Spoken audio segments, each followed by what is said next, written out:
Hi, everybody. Don't mind my bags behind me. I got back from the doctor and I had to go shopping, and I'm trying to get ready for a road trip tomorrow. So, please excuse that. I'm going to get to that after the live. I didn't get home until kind of late. I'm a little bit tired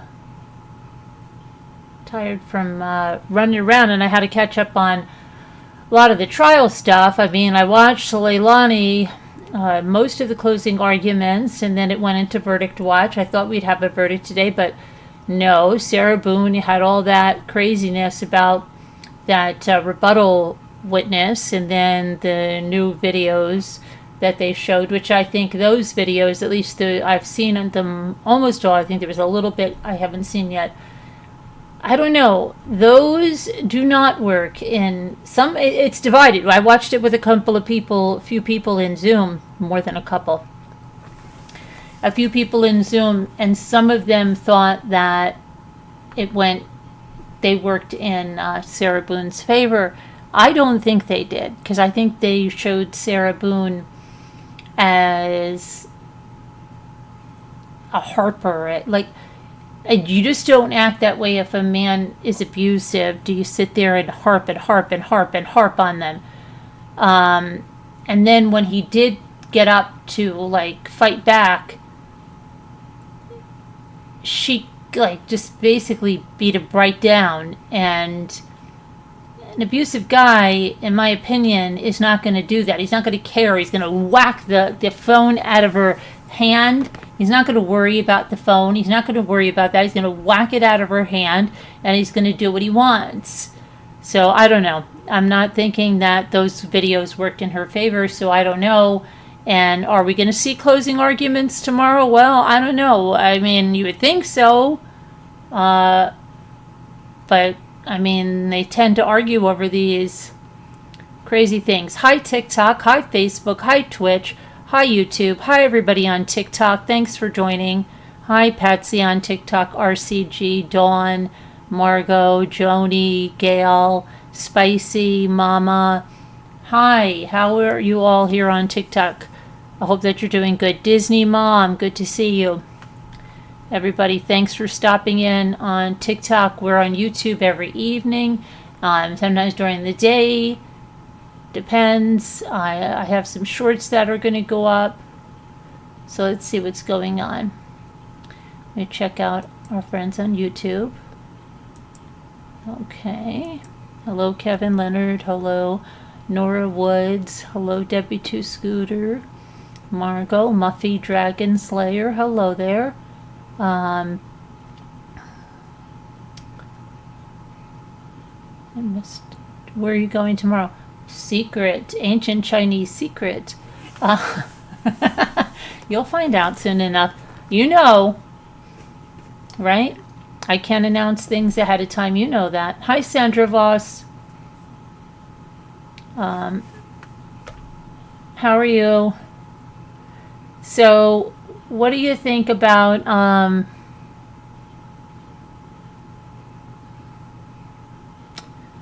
all of this? Should we take a poll? Let's take a poll. Who's been watching? We'll take a little bit of a poll. Polls are fun, right?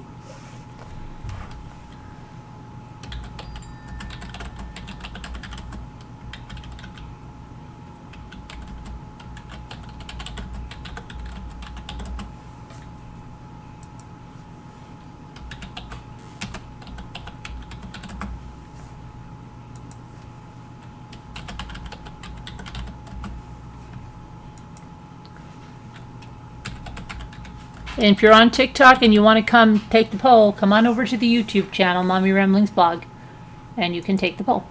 So it says, do you think Sarah Boone will be guilty, innocent, or hung jury? What do you think the verdict will be? Then we'll do Leilani Simon.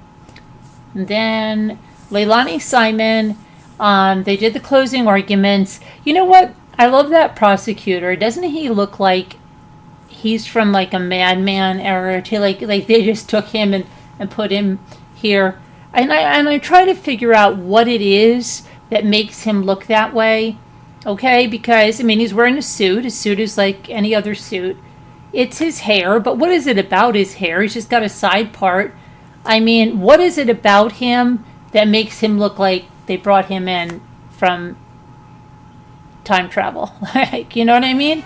What is it specifically about him that makes him look that way? But I think he's great. I think he's great. I'd love my daughter to meet him. Is he married? Too bad he lives in Georgia.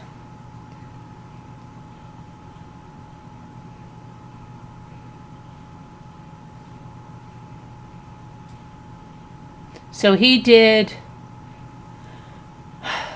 the closing arguments, and then his partner did the rebuttal.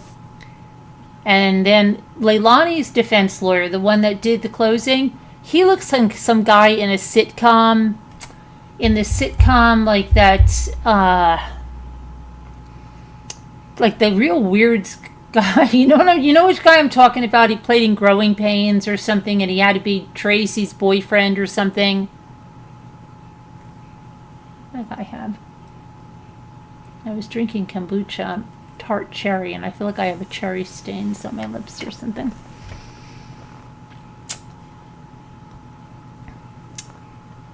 Scooter, you have watched the Leilani trial and you haven't seen the prosecutor? Seriously?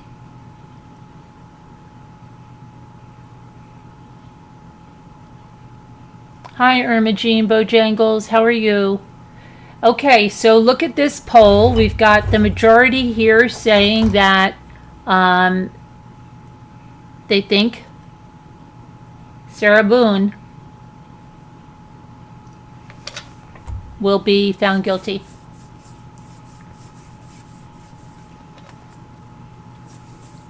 So what do you think about that? Hi, Christine. 60, well, wait a minute, it might be going down now. Let me see. 60.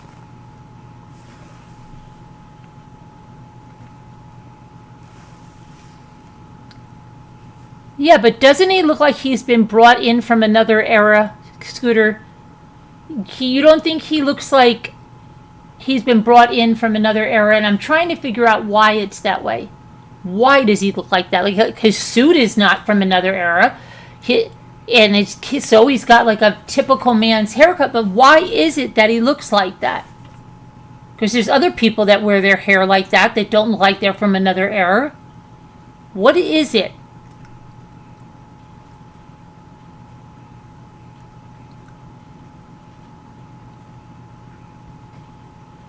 Okay, 62% have said guilty. Let me see. Shoot. Okay, 62% guilty, 25% say innocent. I can't vote in this. And hung jury, 12% say hung jury.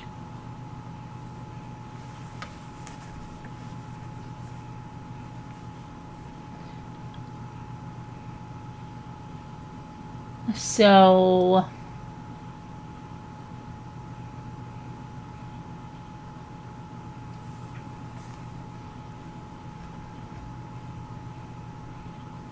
could even go, hi Kale, could even go as a mistrial. Could.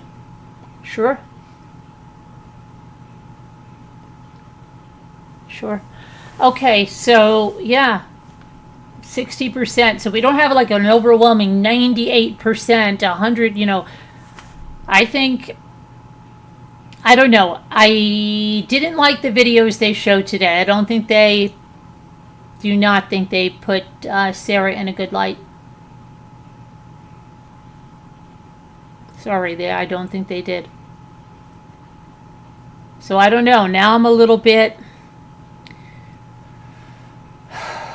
it shows more that it's a really toxic relationship, but I don't think it puts Sarah in a good light.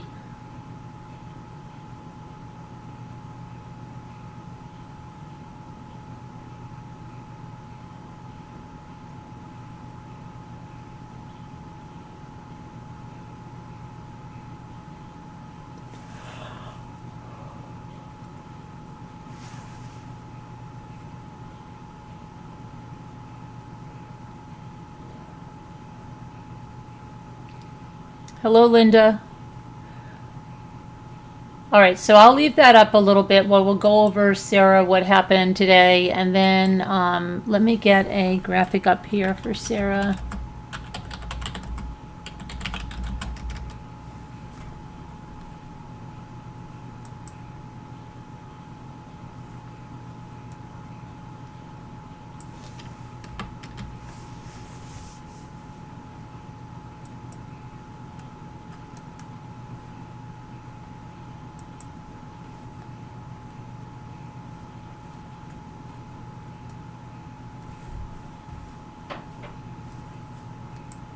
There we go.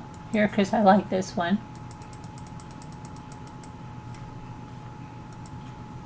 Okay. So,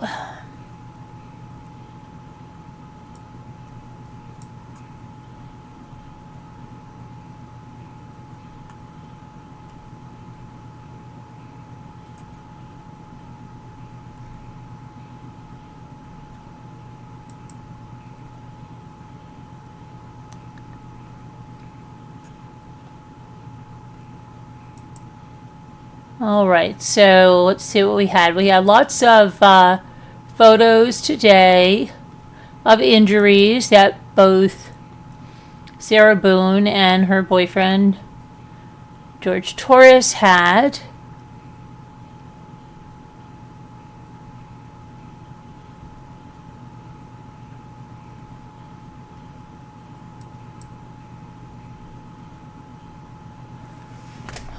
Let's see.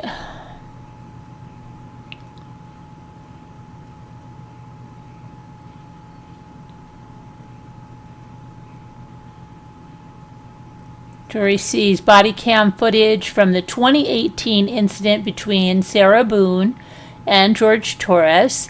They hear audio from a Sarah Boone call to 911, and they saw body cam footage of George Torres' arrest for domestic violence. That was shown.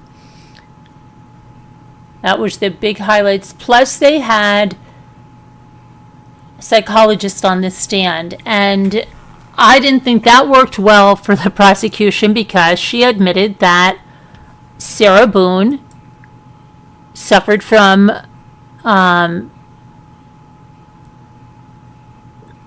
battered spouse syndrome. So I didn't think that worked well for them. So it's really not as cut and dry as you thought it was going to be with all this other stuff coming into play.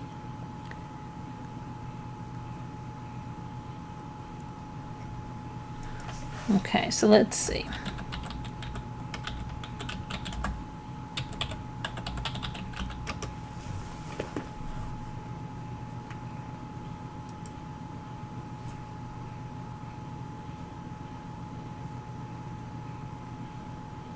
Still arguing that Sarah Boone suffered from battered spouse syndrome, the defense called on more witnesses Thursday, including psychologist Dr. Julie Harper, who evaluated Boone 9 times.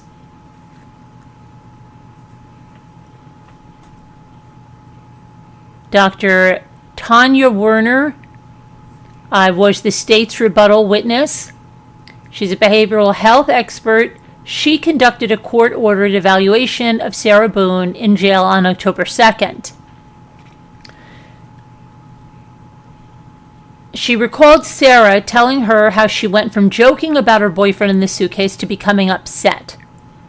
And the behavioral health expert went on to testify about how alcohol impairs memory and affects a person's behavior, and said, and I quote, "My opinion was that she did not give me enough information to diagnose her with PTSD at that time that I evaluated her at the jail." James Owens, who's representing Sarah Boone, conducted a mid-trial deposition because he had objection to Werner's testimony. The state maintains that Sarah Boone was not in imminent danger when she refused to let Torres out of the suitcase. The judge dismissed the jury shortly after 5:30 p.m. They're going to continue Friday morning with both sides hashing out jury instructions with the judge. The state and the defense will present their closing arguments before jury deliberations can begin. So we're going to hope that that goes on. And now let's talk about Leilani Simon, because I want to take another poll. I think this one is going to be a little bit different than the Boone poll. But let me just get a graphic up of her.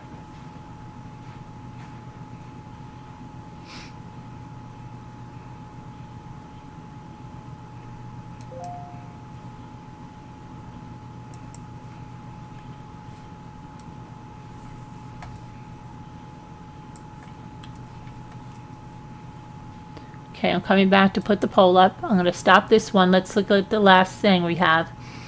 We have guilty 62% for Sarah Boone, innocent 23, and a hung jury 15. Going to end that poll, and I'm going to start a new one for Leilani Simon. Okay.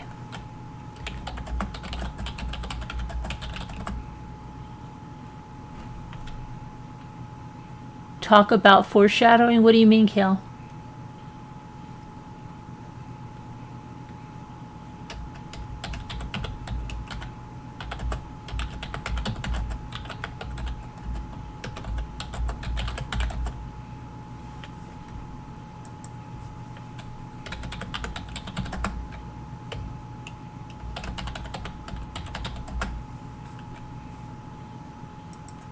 Okay. There we go. All right, so there's a new poll right up there. Do you think that Leilani Simon will be found guilty, innocent, or hung jury? Did you see that George Torres's meme he posted before he met Sarah? Chilling. He wrote it to his future girlfriend. It said, "Dear Bae, we too old for hide and seek. Where you at?" Oh, I see. No, I didn't see that. Do we know that he wrote it for sure? Did they show it in court, or did you see it somewhere else? Calm down, Kevin.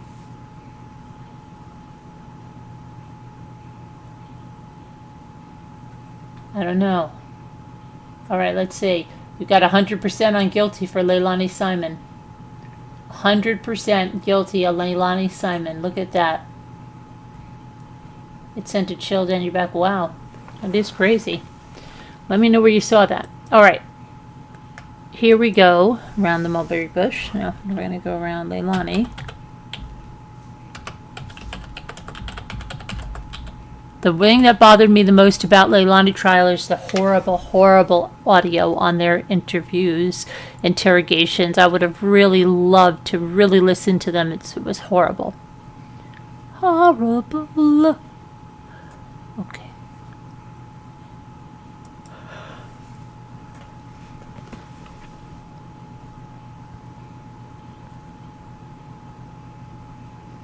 All right, so.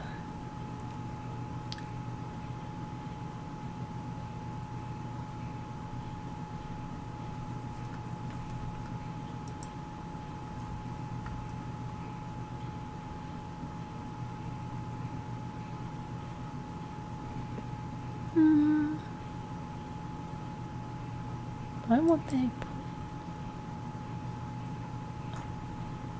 Okay, the jury was released for the night at, I believe it was 5 p.m.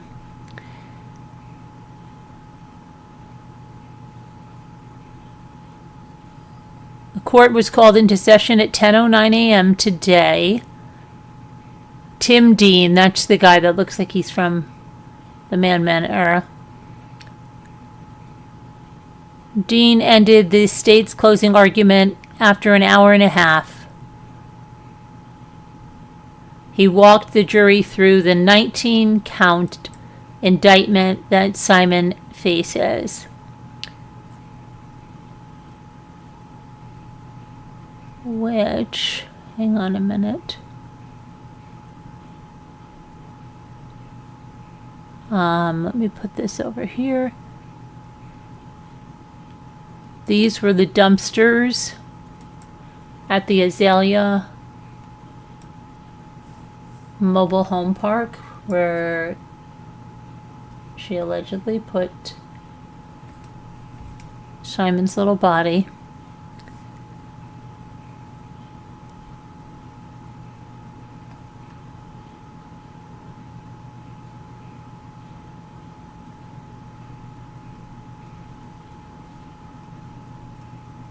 And where it was and put into a landfill, and then his body was ripped to shreds by machinery and compacted by the garbage truck that picked up the trash from the Azalea mobile home park.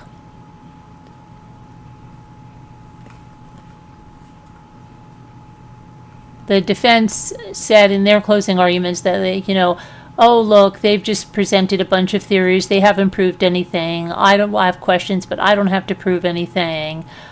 They have this, just basically saying that they just put something together and they haven't proven anything.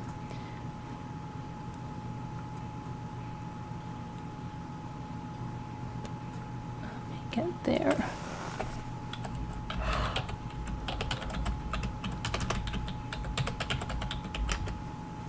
I don't see how Leilani could be hopeful about anything, because she doesn't seem that much to be hopeful about. For her, I don't think so.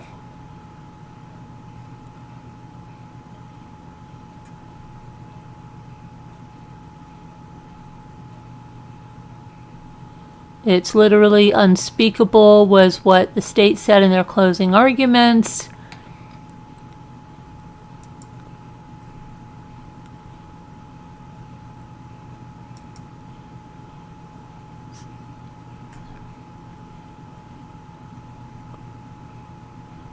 See if I can get you some.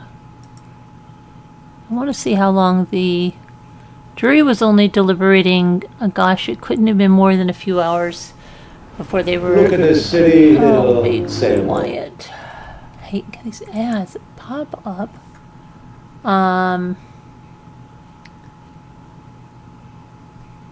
think they were dismissed at 5 o'clock.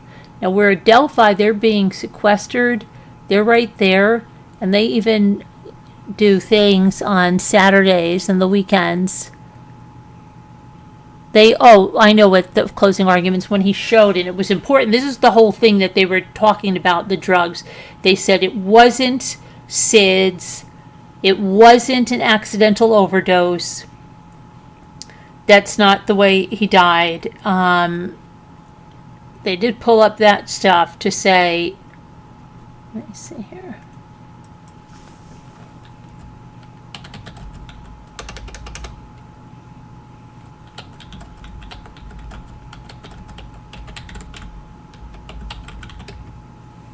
And that, it wasn't Danny.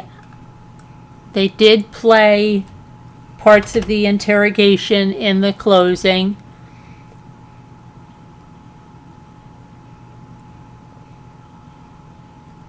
I believe he did. Yeah, didn't he? Right?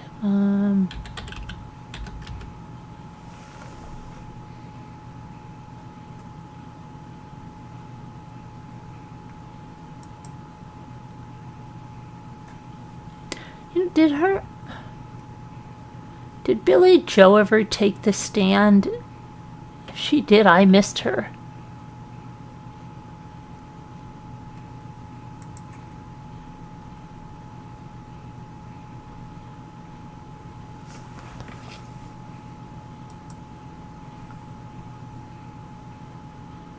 Let's see here.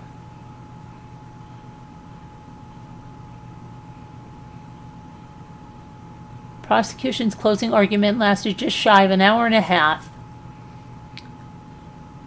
Court was in recess until 2:15. When it resumed, the jury instructions will be done by the judge, and she had told them it was going to be a while. Then at 3 p.m., Judge Stokes asked the jury to retire to the deliberation room, and then at 3:13 p.m. is when deliberations officially began. And then, so, less than 2 hours. I think they'll have a verdict tomorrow. I think they want this to be done. Number one, it always seems like these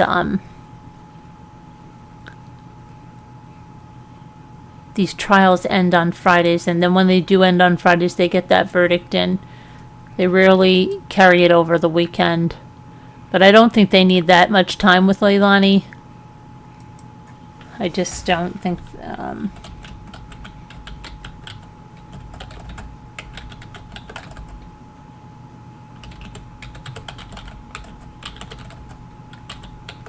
Hold on one second, because I want to go over the... this is what I want. Hang on.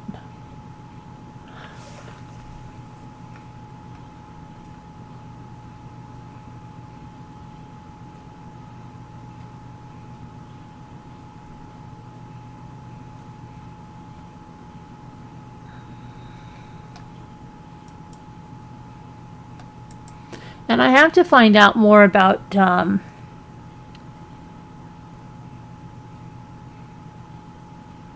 streaming these trials of what is okay and what is not, because it used to be not okay to stream them from the Law and Crime page. It used to not be okay.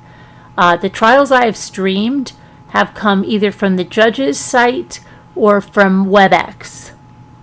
So I have to find out what's okay and what's not, because if I can stream trials from Law and Crime and that's just fine, I would do that because I'm watching them anyway. So I really have to find out about what it is. But I thought that was not okay. I thought Law and Crime did not want that being done. I don't know. Maybe that's changed. I'm going to have to find out.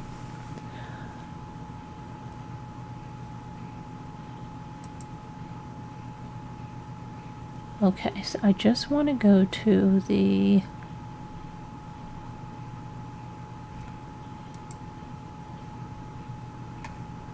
that's exactly what I want right there.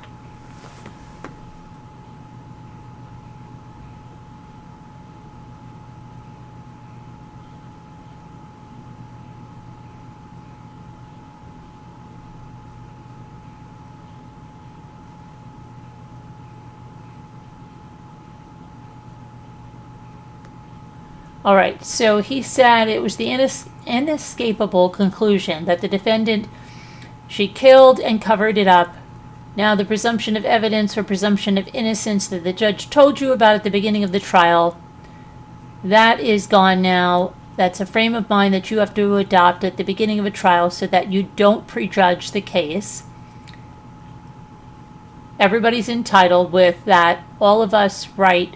But it is gone now. Every witness we call, every exhibit, we introduce every piece of evidence that you see has chipped away at the presumption, and you no longer have to presume her innocent, and you should not presume her innocent as she sits before you right now, proving guilty. Most of the evidence in this case was anything but rumor. All of it really was anything but rumor, gossip, and most of it was surveillance footage, GPS data, DNA, and so forth. This is what he was saying when he was doing his closing. A couple of people that knew the family, knew the defendant, saw how she interacted with Quentin, basically told you that she hated him. But that wasn't rumor, that wasn't gossip, that was based on things that they saw. And so I'm going to talk to you for a little bit about what the evidence in this case shows and how the law applies. That you're going to have to go back and apply the law to the facts of the case. And then he talks about that. Talks about that evidence is simply that the means by which any fact that is put in issue is established or disproved. Evidence includes all of the testimony of the witnesses, any exhibits. Sometimes you'll hear people say stuff like, well, there's no evidence, there's just a bunch of people came in, and some things, testimony is evidence. Everything that you've heard is evidence, and it all His evidence can be indirect or circumstantial. So he went over that. Then he said about the counts. He said that giving a false statement to the police, and then talking about that misty thing that she said about the Oragel, that was false. Everybody knows about the dentist, right? Picking up the kids. He didn't want to go into that. He said, forget it, we're not going to go to that. You heard her say she went on this trip in the first place. It was another argument with Danny and how he doesn't pay enough attention to her. Oh, he says that she craves attention the way that they crave oxygen. That's what he said about Leilani. He said that she's frustrated. When she's frustrated, she goes out of the house and she goes to say that she picks up beer for him. But then she's really going out and she's meeting with this drug dealer. And then he explains that at 10:22, she opens the dining room door and she goes to the Dodge Journey, and that's the only door anybody really uses coming and going from the house. It takes you right in the dining room. You come right out into the driveway, into the dining room. She takes that door, and she gets him some kind of beer or whatever, and 2 cigarillos. And the beer might have been for Danny, he said, but that's how she gets out of the house without telling him where she's going. The cigarillos, those were for her and the drug dealer Craig.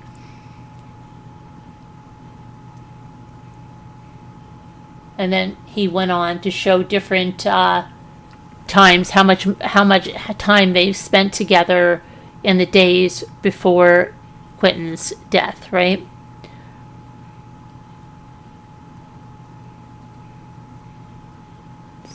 Then he showed some texts. He showed texts that said about being resentful. Is it okay? Is it normal for a mother or something to be resentful of your child?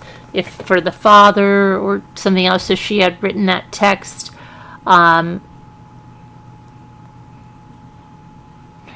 else? Text messages. Danny told you that he was asleep. He told you that he was asleep or close to it when she got back at 2:04.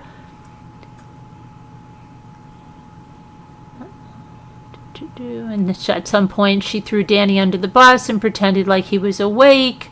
There's a series of messages that provided circumstantial evidence in support of that strong circumstantial evidence. The only way to read the messages is this is a dude that just wants to go to bed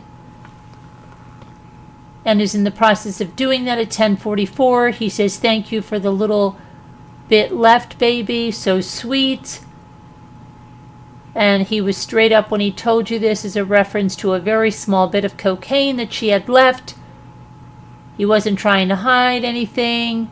And then he went to sleep or not long after this. And then he says, you heard from Special Agent Snyder that drugs affect people in different ways.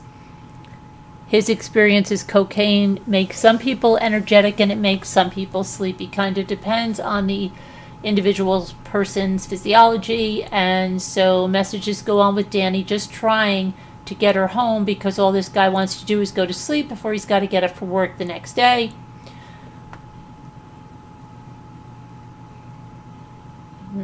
Um, 10:52, I guess I'm going to eat this food and try to stay up for a few. I don't want to be tired or you to be tired either. These are some of their messages.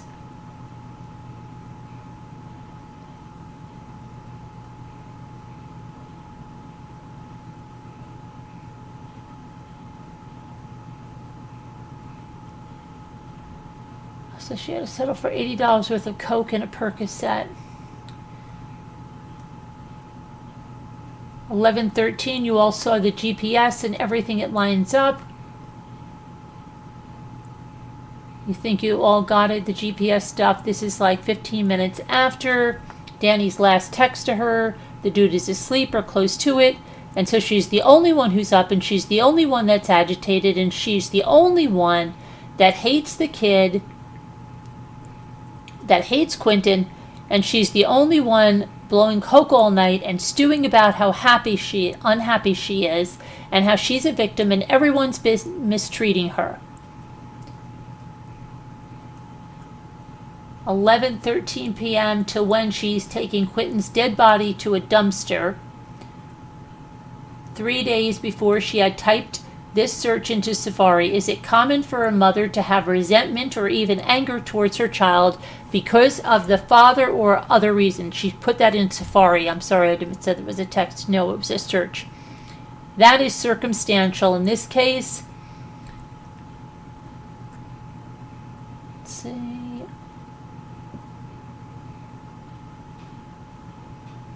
Another circumstantial is that baseline behavioral anger exacerbated by the drug use. She takes Percocets and weed, unhappiness, physical pain, discomfort from the tooth. They're all circumstances. She's angry, impulsive. That's what we're talking about. Cocaine. So this is where she's at in that period of time, stewing in her own unhappiness. She says it herself. I was in a lot of high emotion and a lot of pain. So it's under those circumstances that for reasons only known to her, that she does the unspeakable. Okay, the unspeakable is allegedly killing Quentin. The judge will tell you one of the things we don't have to prove is motive, and the reason for that is it's really hard to figure out why people do things. People do stuff that after the fact doesn't make a whole lot of sense. But it's under these circumstances that she does something unspeakable, and it's literally unspeakable, and that is why she could not bring herself to admit it or tell the truth about it, because it is an unspeakable thing for a mother to kill her child. But we know she did it, in part because of everything else she does afterwards. Her flashlight is on for 20 seconds at 1:20 a.m., and that's because she's creeping around the house. This is the long route that you have to do to get out this living room door. It's the only time anyone ever uses the living room door, and he says that's for taking Quentin's body out to the car, that she's using that door because it's the furthest one away from Danny and it's less likely to wake him up and have him say, "Where are you going?" when you're holding in your arms. What are you holding in your arms? So she goes out, she puts him in the car, and she goes back in and out a couple of times at 1:07 and 1:10. So she puts her shoes on, she gets her wallet because she wants to be real careful about not getting stopped by the police, not drawing any attention to herself on this trip.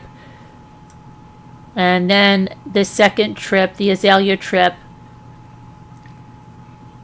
that she would eventually say, they kind of pinned her down, and they said, look, we found Quentin, so we know that you put him in the dumpster because we know where the dumpster went, and all that would eventually claim, look, I was so messed up, I don't remember anything. It's a totally ridiculous claim that Leilani makes, especially when you look at what she was able to do and how she was.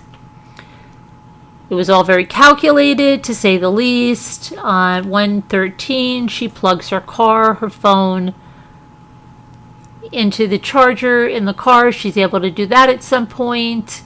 She drafts a text message to Danny saying she's getting some Oragel.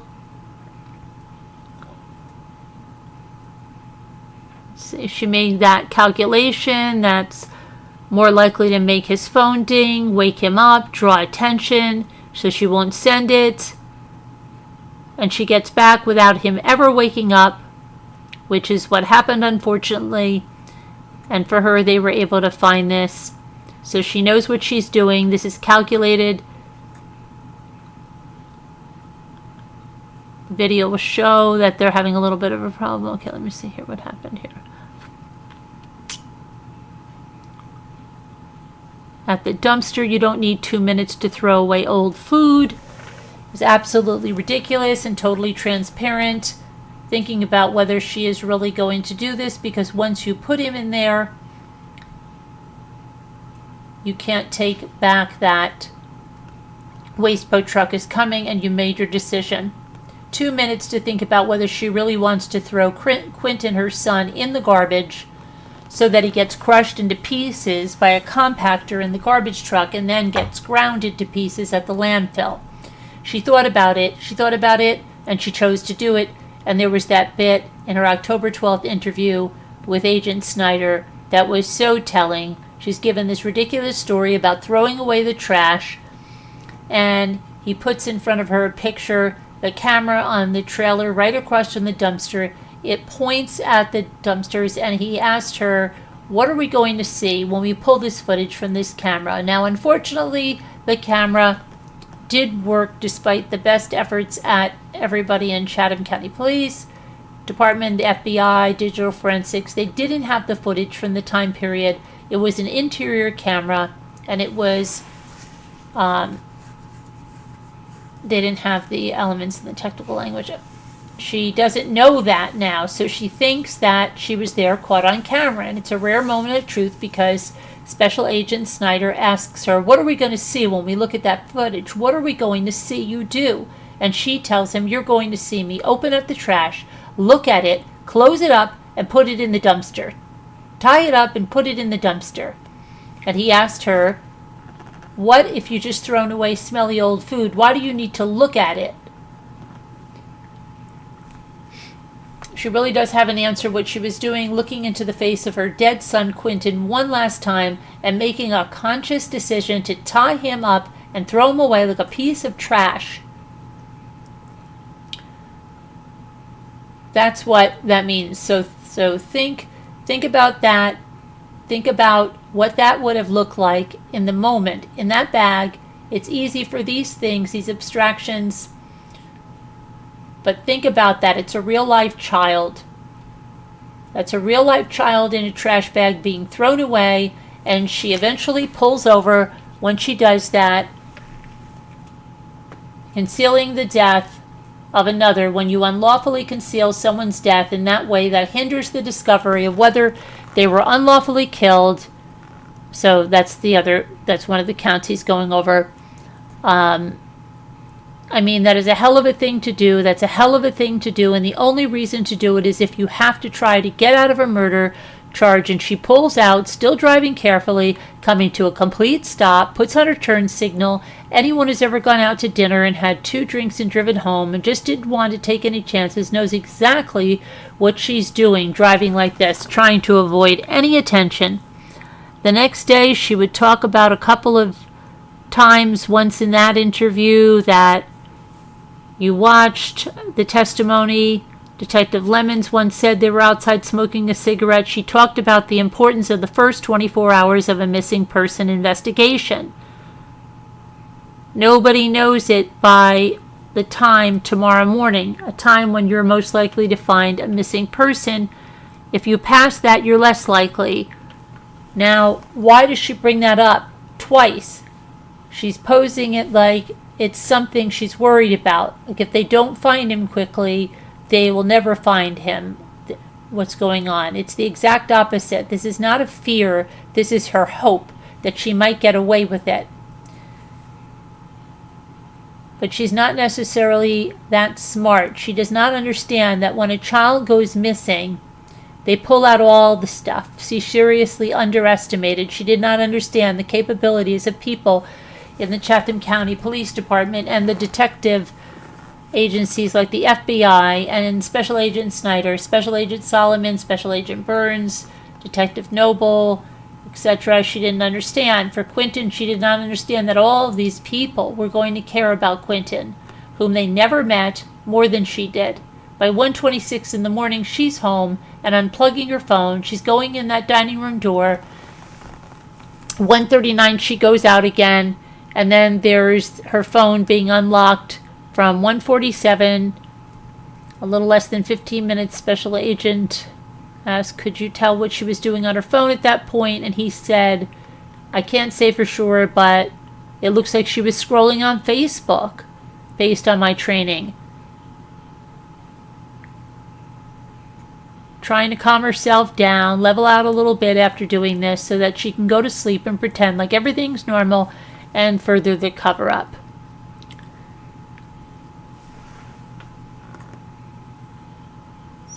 going outside, smoking cigarettes, smoking weed, coming back in, another line, repeat the cycle.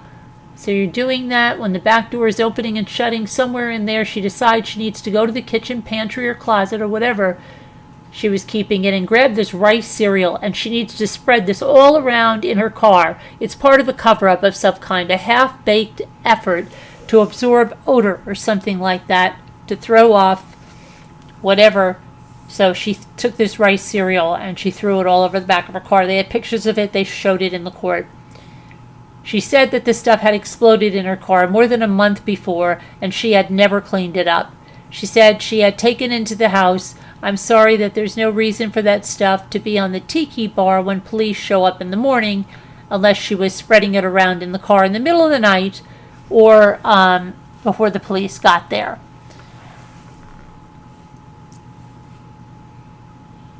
At 5:20, Danny gets up and texts the babysitter, hey, the kids are going to stay here with her today, Miss Michelle. Now, there was some effort made in the trial to make it look like this shady or nefarious on the part of Danny, and sometimes you have a fact like that where initially you hear this in a text and they're going to say, well, maybe that's a little weird.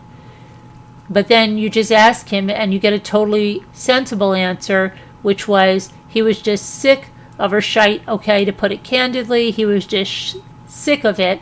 You're staying up all night doing drugs, not waking up, and, running around, not waking up, going to work, wanting to spend money on a babysitter. That's all this is. And it could have been that normal because Michelle's response is not, well, Daniel, that is highly out of the ordinary. There's something going on. She just says, okay, and takes this route to work. And he takes this route to work. The most direct route, the quickest route that does not go by the mobile. Let's see here. He said the testimony that we heard. What else did you say here?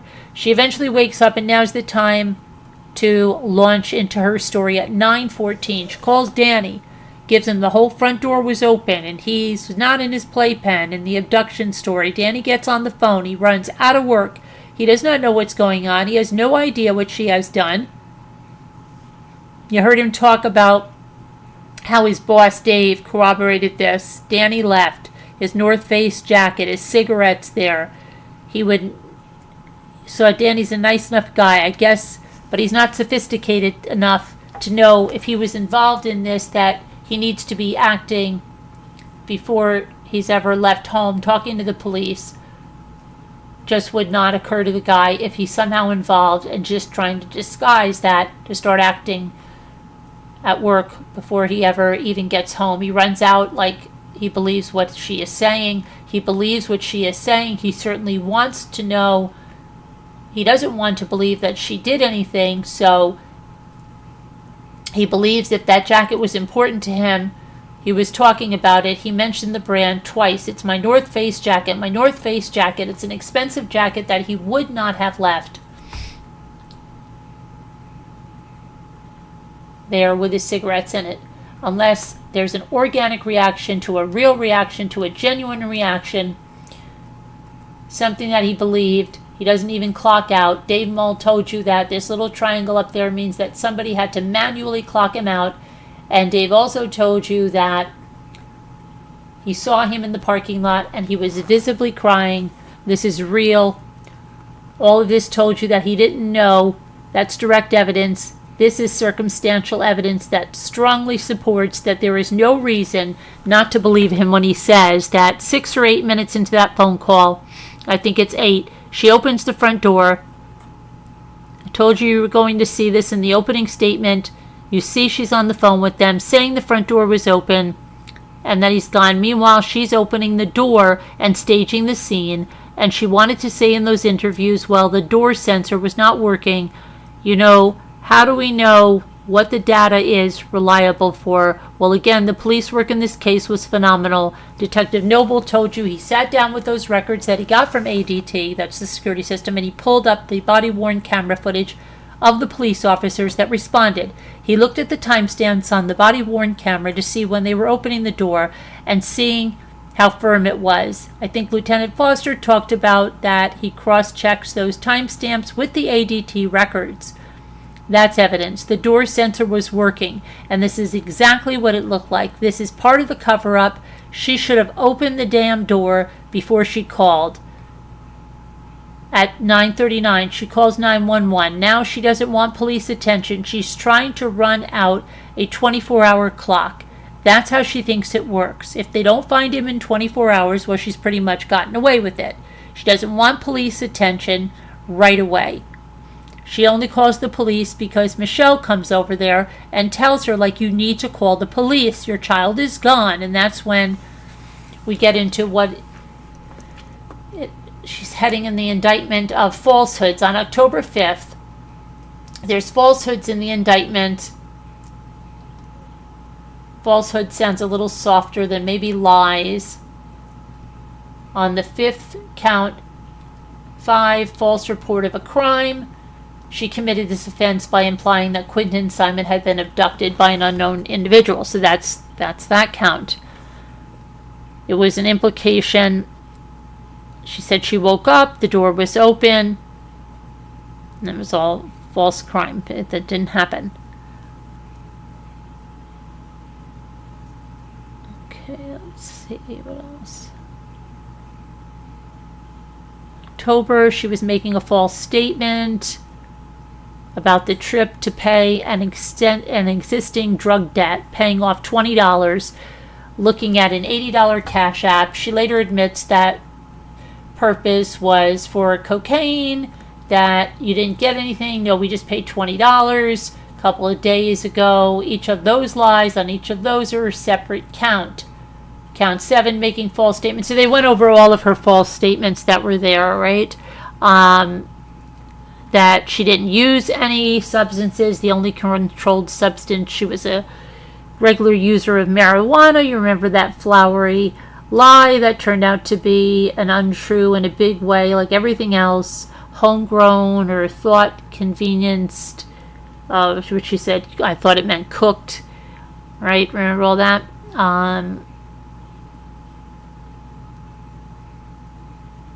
So they went over all of these counts in here. Not going to go over everything, but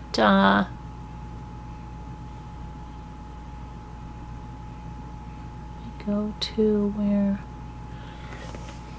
Okay, by the time October 31st runs around, Danny's gone. Screw Danny, I'll put it on him. And that's when she starts with a text message to Special Agent Solomon on October 24th. And then it's made official in October 31st interview. I'll tell you something about this count right now. It says that she made this statement to Detective Lemon, Special Agent Solomon, Special Agent Snyder, about being a part of the interview was maybe Lemons and Solomon. When we have people that are joined in the indictment, we say she made this false statement to all 3 of these people. Evidence shows it was made as one, like only one person testified, and the 3 were the recipient of the statement, so that you should know you can still convict her on that count, even if you have, that person didn't say that they were there for it. You can still convict them on the count. You should convict them on that count, even if you were able to omit the other person, because it's still a lie, is what he said. Here, let's see. You should still read it as you can read it, or we can do it that way for technical reasons that I won't get into. We have to charge it with,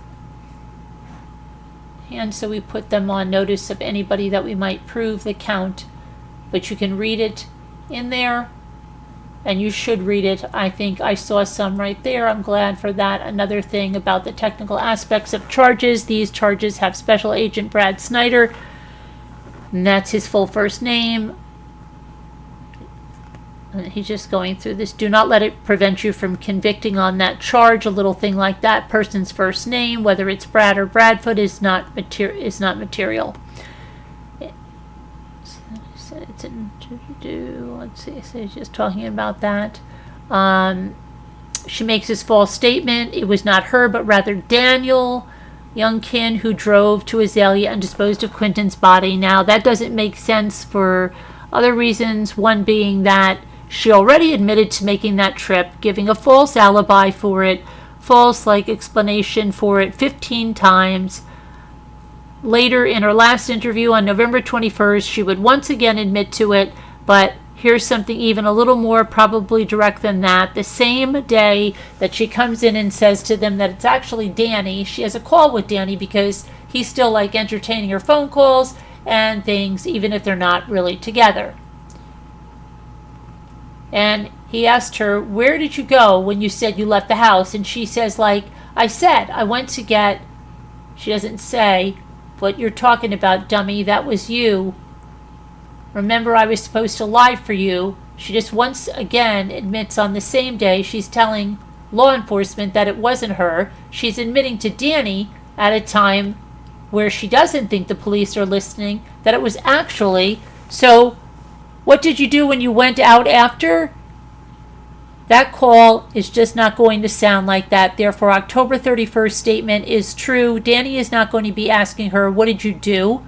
And two, she's not going to be answering that question. She's not going to be disputing the premise of it. Let's talk a little bit about that, he said. Danny, I talked to you earlier about some reasons that you can look at the circumstantial evidence in this case and the direct evidence of this testimony and statements to know that there's some other things she is telling him the same throughout this thing she's telling him. The same lies that she's telling the police, and she's lying to him about what the FBI and police are telling her.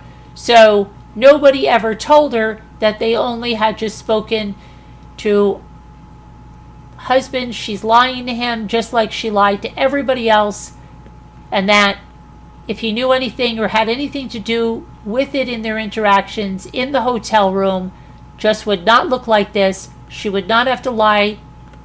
She would not have to lie to him. She would only have to lie to the police, to the FBI.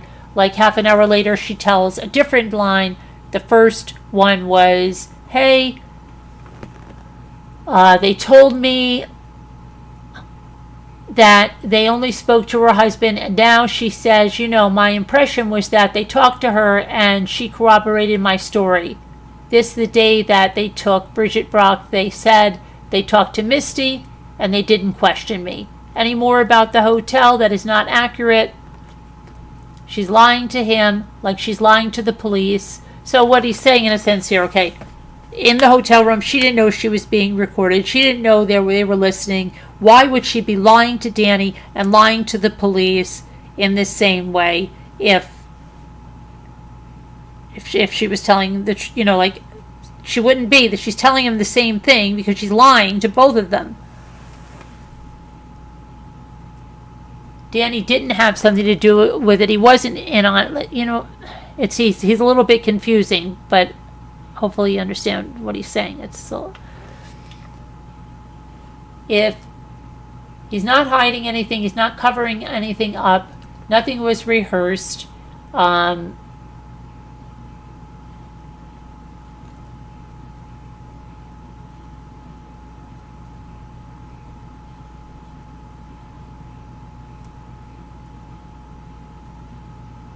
The beginning and talk about the murder charges, because this is not just concealing a death. This is not just a false statement.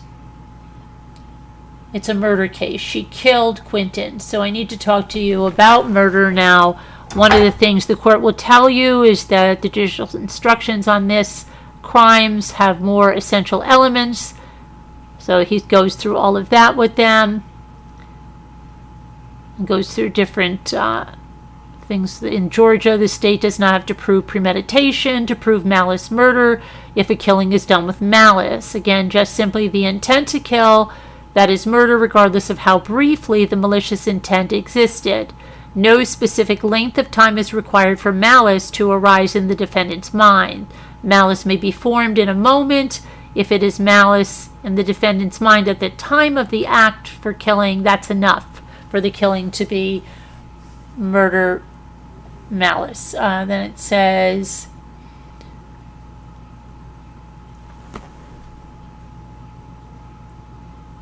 a 20-month-old child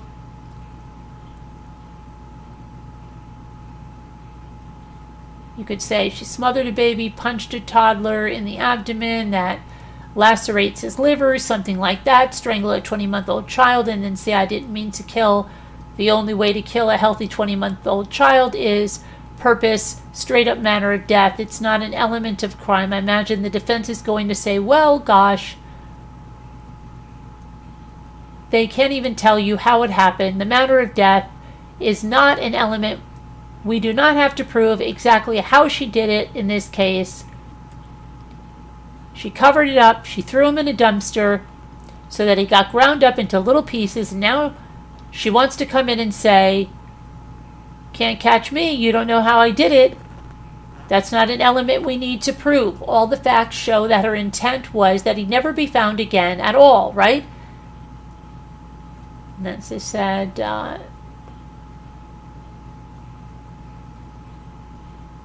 that he'd never be found at all, and that she'd get to forever just be the sympathetic mother of a missing child, maybe go on Dr. Phil every 5 years and appeal to the public for his return, and the next best thing for her in her mind is that he'd be so torn apart that the experts, despite their best efforts, can't tell exactly how she did it, but it doesn't matter because we don't have to prove it, and that's a sensible rule. And I'll tell you, if you get this wrapped around an axle on that, you go back there and you say, well, you're getting plated the worst way. You're getting absolutely played if you do think that you're going to be bringing her plan to completion. You're telling her, hey, great job. You did a good enough job with the cover-up that you get to skate.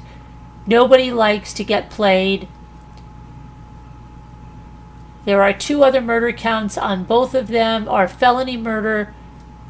Does not require the intent to kill. It just requires that you cause someone's death in the course of committing a felony. Those 2 felonies, the first one is aggravated assault. You know what assault is, of any kind, to attack a person. So he goes on to this, okay, with an object or something, injury, blah, blah, blah, blah. The Georgia Supreme Court saying as much. Can be your hands, could be your feet, it could be a pillow, it could be the side of a pack and play or the corner of a pack and play. It could be your fist, it could be a blunt object. It could be a sheet, a blanket. The only way he's dead is if she made an assault on him with an object of something major. We do not have to prove what it is. People do not do this sort of thing in front of witnesses, and they don't like to talk about it. Count 3 felony murder is based on felony of cruelty to a child in the first degree. When you commit cruelty to a child in the first degree, when you cause cruel and excessive physical pain to a child, that counts as cruel or excessive. Physical pain, there's no legal definition of what counts as cruel or excessive. That's for you to decide, and it's pretty straightforward here. All this, what she did to him was enough to cause him to die. It hurts to die, so she committed this count, and it also has the word malicious in it. It says maliciously causes excessive physical pain. It's a different meaning than malice. In the context of malice murder, where it means intent to kill, here it just means it went, somebody said an accident, whatever you did on purpose. It wasn't an accident, as with the previous 2 counts. The specific manner of the infliction of pain, how exactly she heard, is not an element. It's not something we have to prove. So nobody wants to believe that a mother would do this unspeakable thing. Nobody wants to believe that you bend over backwards to believe it was anything but an intentional killing or an intentional assault that resulted in his death. The police did not want to believe that, but the problem is all the evidence, right? The problem is all the evidence the police looked at, every possibility, and there are so many ways to die, and there are only so many ways a healthy, robust toddler can die. If you have kids, you know that at 20 months old, the kid is like a bowling ball. They're tough. They don't just die. It takes something happening. I mean, there's car accidents and there's things like that, but we're not talking about that here. They ruled out accidental death. They asked her 100 times whether there was some kind of accident. Tell us if there was. It was her unspeakable actions and her unspeakable actions after the fact, immediately after the fact, the flashlight, the living room door, all that stuff, not yelling and saying, oh, something happened, Danny, help me. He's not breathing, all that stuff. She did the what she did is totally incompatible with there having been some sort of accident in the final interview on November 21st when she knows she's being arrested for murder. Let's see, anything but murder, anything but an intentional killing, anything but an intentional assault would be the time to say something.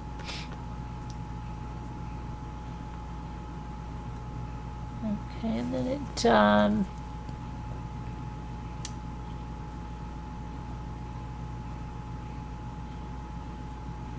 just want to get to the,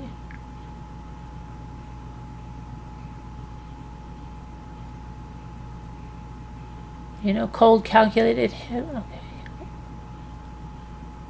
What else? Let's see, say here. And then we tried to show you the truth. We've tried not to waste your time. Now it's your turn to try to find the truth, to look for the truth, to speak the truth. You must recognize the words. You promised to give us a true verdict, give according to the evidence a true verdict. Quentin is gone. He's not coming back. Depending on what you believe, Quentin is either with God or a short life on earth was all he ever had. I know what I prefer. He's gone. There's really nothing we could do for him. The only thing we can do for him in this murder case we can do is honor his memory, to just simply tell the truth, what happened, to tell the truth about what happened to her, and don't perpetrate the defendant's lies. That was anything but. I expect you're going to hear about the burden of proof in the defense's closing argument.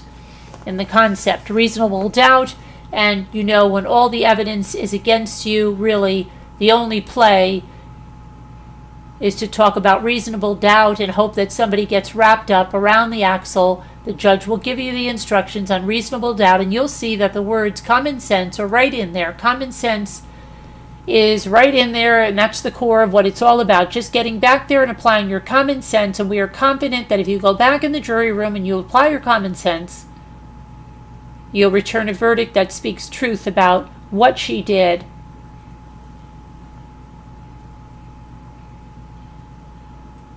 And then they took a break. And then, that's exactly what the defense came back and said. And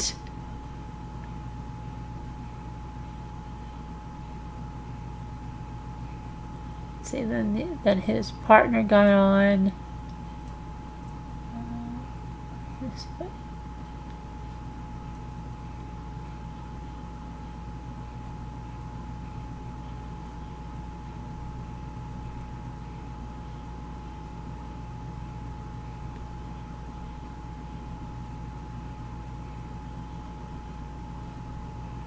So, I'm not...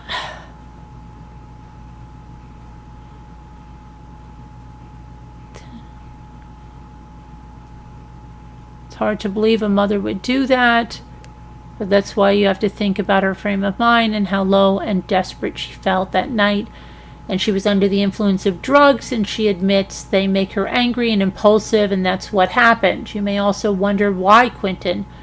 Why that child? And why was Quentin her disposable child? But she didn't like Quentin's father. She loved Zane. Zane was her ride or die. She would say Zane and her had been through everything with her. He was her ride or die, and Sky was her youngest child. And the baby infant was Danny's child. She needed Sky to keep Danny around. Quentin was disposable. She didn't really like Quentin. We heard testimony about how she would call Quentin names. We heard testimony about her hitting and pushing him in the pool. She didn't do this to any of her other children. She would feed Zane before she fed Quentin. She didn't do that to any of her other children. Quentin was disposable, and so she disposed of him in the trash.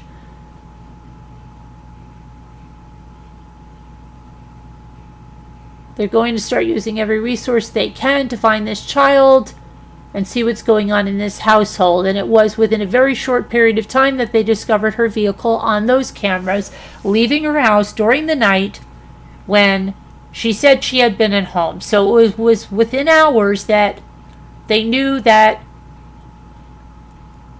she was lying. They talked to Danny, And let's see what she said here.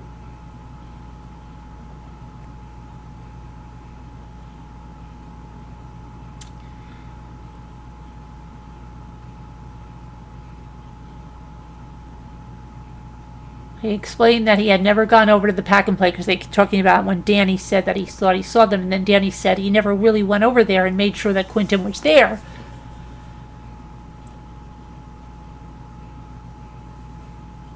Trying to suggest that Danny could have done this, but Danny's not the one that was at the dumpster in the middle of the night throwing away a bag of trash in a dumpster that later went to an area of the landfill where Quentin's body was found. It was not Danny's phone that was at that dumpster. It was not Danny's car driving to the dumpster. It was her. She drove to the dumpster, and she admitted she was there.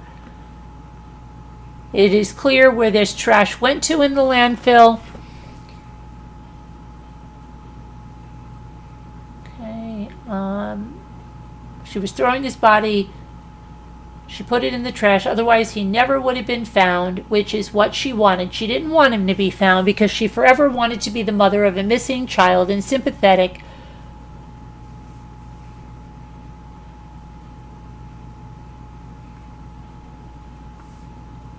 Okay, and then we're asking that you find her guilty based on all of the facts and evidence that we have put out before the 34 witnesses that have come in and testified and told very specifically how these events happened. All of these statements that you heard the defendant make, where she changed her story over and over and over again. And that's what we're asking you. Make this finding of her guilt. The actual evidence when it comes to her emotion, that's fair game. You absolutely can consider her emotion, her demeanor when you're evaluating this case, and it's important to look at her emotion because it's absolutely true. People react in different ways to trauma. None of her reactions were anywhere within what is believable. They were just not.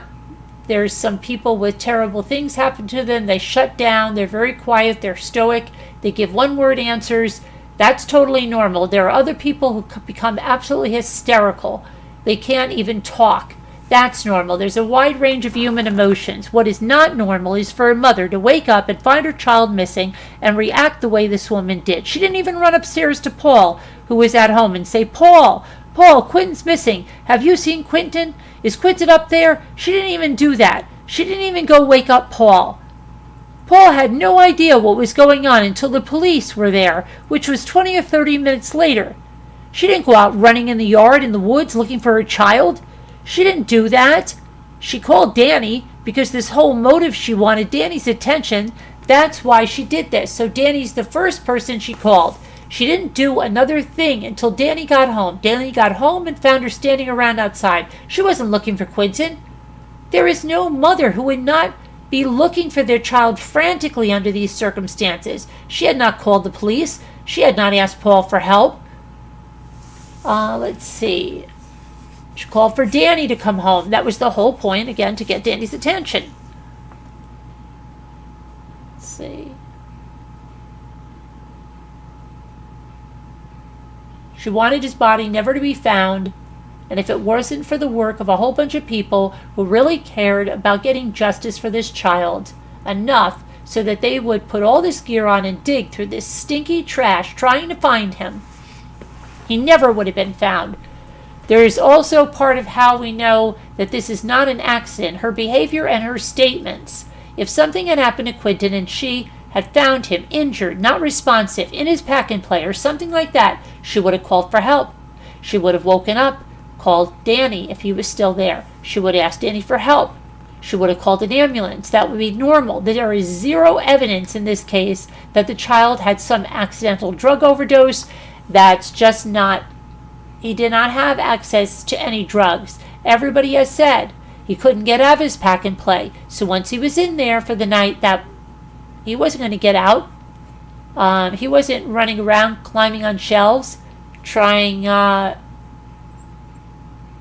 They just didn't leave drugs around because they were expensive, and pretty much they used them right away after they bought them. And they also tested his brain matter, and there was no indication of any drugs in his brain matter. This is just not an accident. And then she said, we went above and beyond to rule out every other possibility for this child's death, a medical accident, SIDS. It's none of those things. It's that his mother murdered him.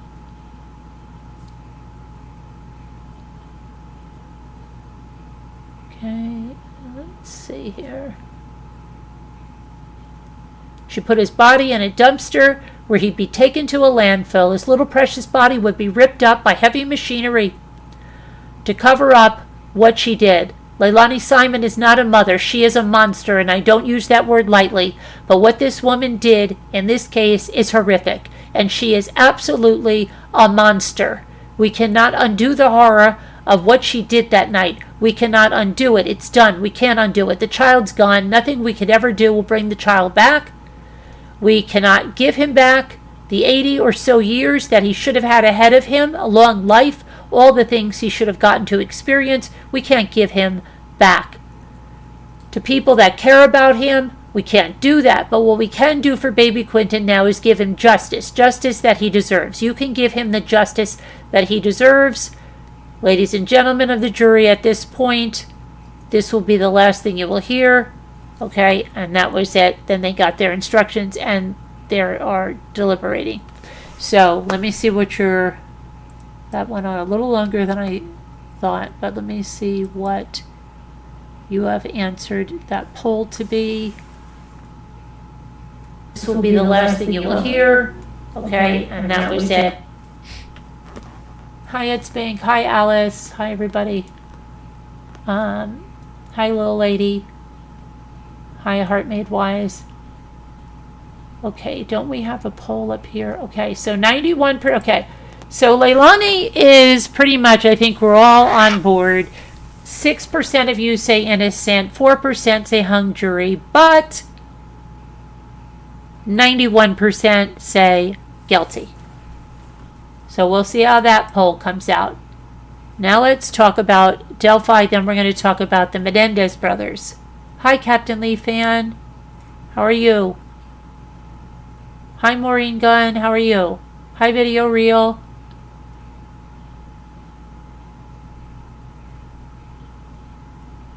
How's everybody? Okay. Sorry if that was if I got carried away with that and it got too long. Let's go to Menendez brothers. I know. Delphi. Them Menendez brothers.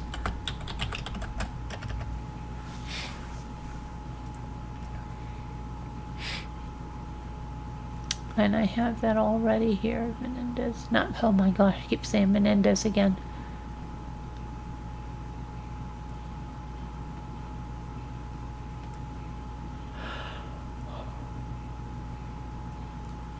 I had Delphi already. Let me see.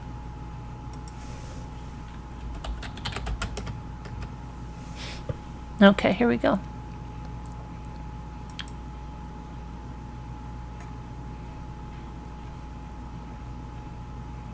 Keep thinking today was Friday. Today was not Friday. Oh boy.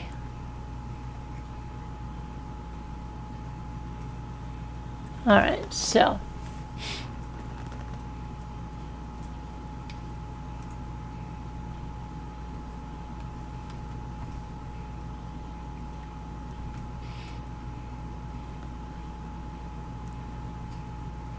Court has arranged for transportation for Indiana Department of Correction inmate Keegan Klein to come to the Carroll County Court to testify.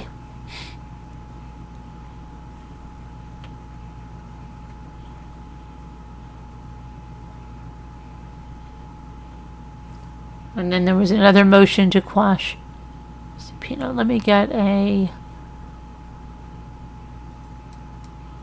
Okay, here's the people outside the courthouse.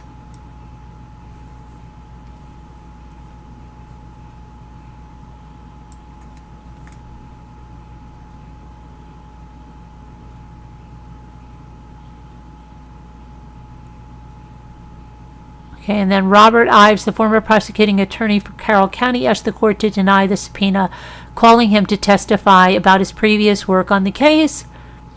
And then Judge Gull released the instructions the jury will receive when the trial is concluded. And then there was evidence stipulations. The prosecution and defense have agreed that certain evidence may be admitted to the trial without having to have an expert witness or witness verifying its origins or confirming a chain of custody. These items include videos of the suspect Richard Allen while in custody, medical records, and items collected at the crime scene. And then there was an order prohibiting defense from using sketches. Judge Gall granted the prosecution motion to prohibit the defense from using the composite sketches of the bridge guy in the trial. And then there was an order for returning equipment. Judge Van Gall returned cameras and equipment to members of the media after the court confiscated them for violating the decorum rules. Okay. So they have testimony from Delphi Police Chief Steve Mullen. Court was back in session at 11:35. The state called former Delphi Police Chief Steve Mullen for the third time. Mullen said he got a call from Richard Allen on September 21st, 2022. He reached out to Dullen to ask if there was any additional info. Mullen said Dullen forwarded information to him and the Carroll County Sheriff, Tony Leggett. And after learning that there were 2 cars registered to Richard Allen, he went to the Hoosier Harvest Store to look for them. He told the jury that Tony Leggett went to the CVS and found Allen's car, and then they looked for it in the Harvest Store footage. Mullen said Leggett looked at the video and found the vehicle matching the description. The timestamp was 1:27 p.m., February 13th, 2017. Baldwin interjected, telling Mullen that is your opinion only that the car matches. Mullen responded that he believes the car in the video was Allen's. He said the general shape of the car was the same, as were the taillights, the bumpers, the rims, black sports rims, and spokes. The jury was shown a 9-second video of the vehicle as it passed from east to west, followed by close-ups of the car. Some of the car's major identifying features, including the license plate and vehicle identification number, were not visible on the security camera footage. The time on the security camera footage and info for Dullen's meeting match up, according to News 8's Kyla Russell, who reported this. Mullen said that he and Leggett went to Allen's house on October 13th, 2022, and told him that they wanted to ask questions about the Delphi investigation. He told the jury that Allen agreed to go to the police department and was taken in an unmarked car and in plain clothes. They arrived at the police station where Mullen said he asked Allen what he was doing on February 13th, 2017. Allen said that he went to his mother's house in Peru, and then he returned to Delphi, picked up a jacket, went to the trails around noon, and left at 1:30 p.m. According to Mullen, Allen told police he drove in his Ford Focus car to an old DCS building. He parked there, went to the trails. He said he was wearing a blue-black Carhartt jacket, blue jeans, and a skull cap. Mullen and Allen told police that he saw 3 girls on the bridge and was looking at his stock ticker. Allen said one of the girls appeared to be older and that she was babysitting. Mullen told the jury that he showed Allen a photo of Bridge Guy, and then Allen responded if that photo was taken with the girl's camera, it couldn't be him. The former police chief said Allen agreed to let him look at the phone, but then got angry and walked out of the interview. After that, Allen was taken back to his house.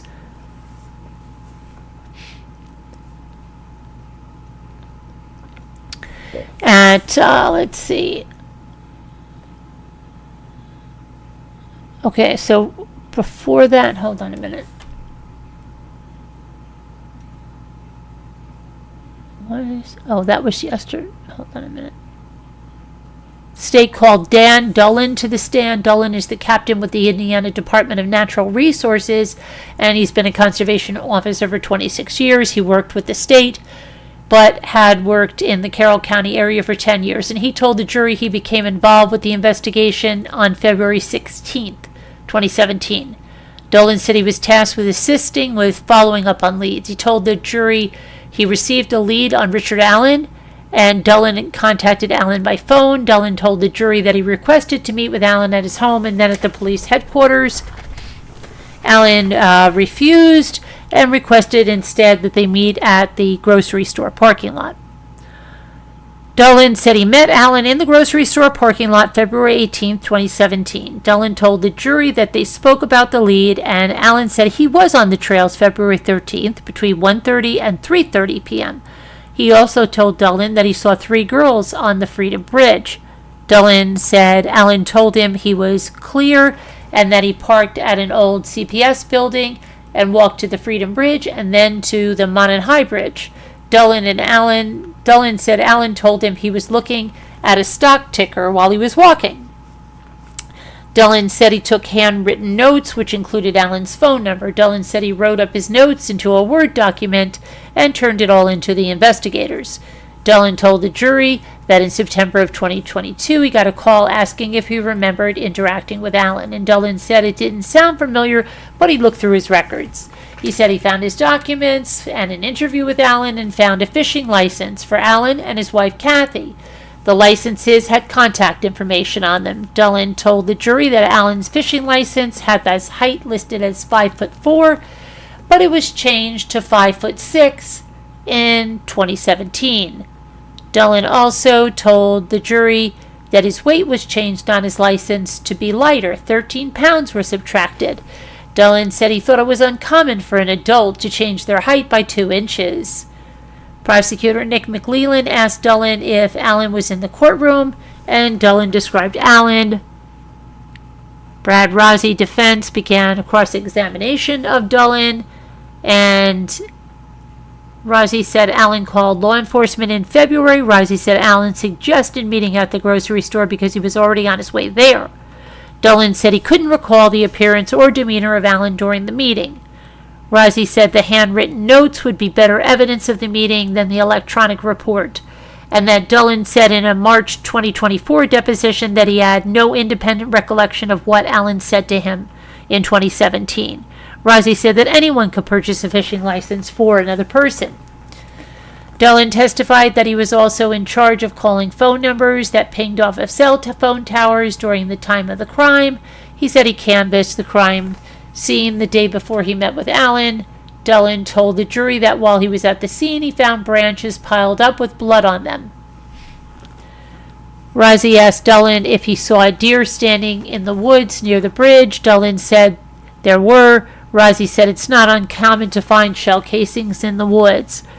Judge Fran Gull stepped in and said to Rozzi, if you're going to impeach him properly. Rozzi asked Dolan if he was familiar with the Smith & Wesson. Dolan said he was.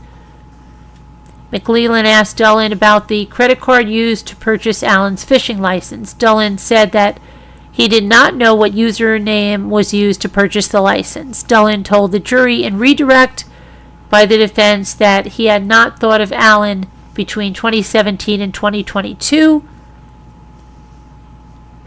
The jury asked Dolan what was Allen's hair like. Dolan replied he didn't know.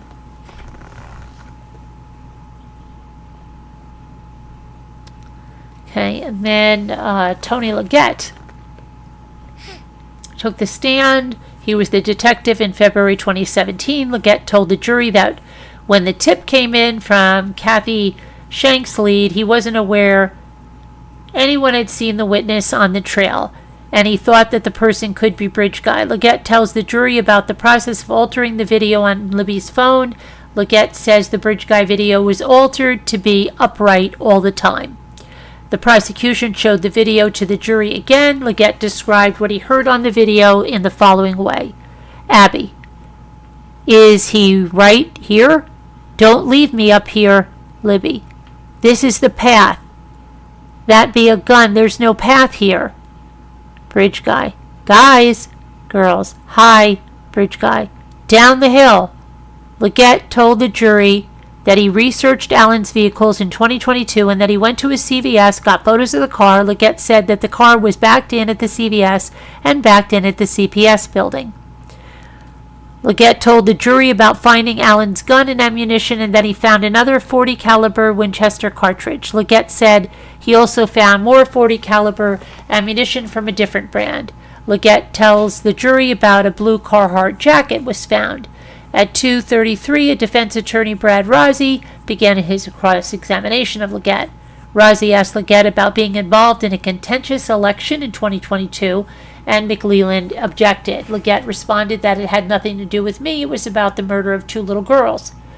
Leggett was asked, "Do you acknowledge that there have been leaks in this investigation?" Leggett responds that there have been leaks, but he wasn't responding to just after the investigation started. "Some information got out, yes." Leggett said he did not check to make sure there were no cameras on the south side of the Hoosier Harbor store. He only retrieved video from cameras pointing at County Road 300 North. Rozzi asked Leggett, "Are you aware of the discrepancies in Sarah Carbow's take?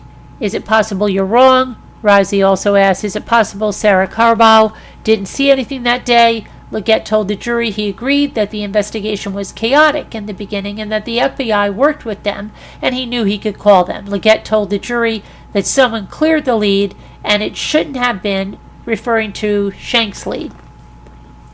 He told the jury that it could be challenging to recall what happened in 2017. Leggett told the jury that he believes Allen acted alone now. "Before, I was open to anything." Rozzi asked if the sound from the Bridge Guy video ever came from Allen. Leggett said there's no digital evidence that links Allen, but Allen was on the phone at the time on the bridge. Leggett said, "I don't know the motive of why Allen came forward." Leggett also said Allen was hiding in plain sight. Rozzi questioned Leggett about the Carroll County Jail and if Leggett has had a person charged with a violent crime there. McLeland began redirect and asked Leggett questions about the ammunition in Allen's home.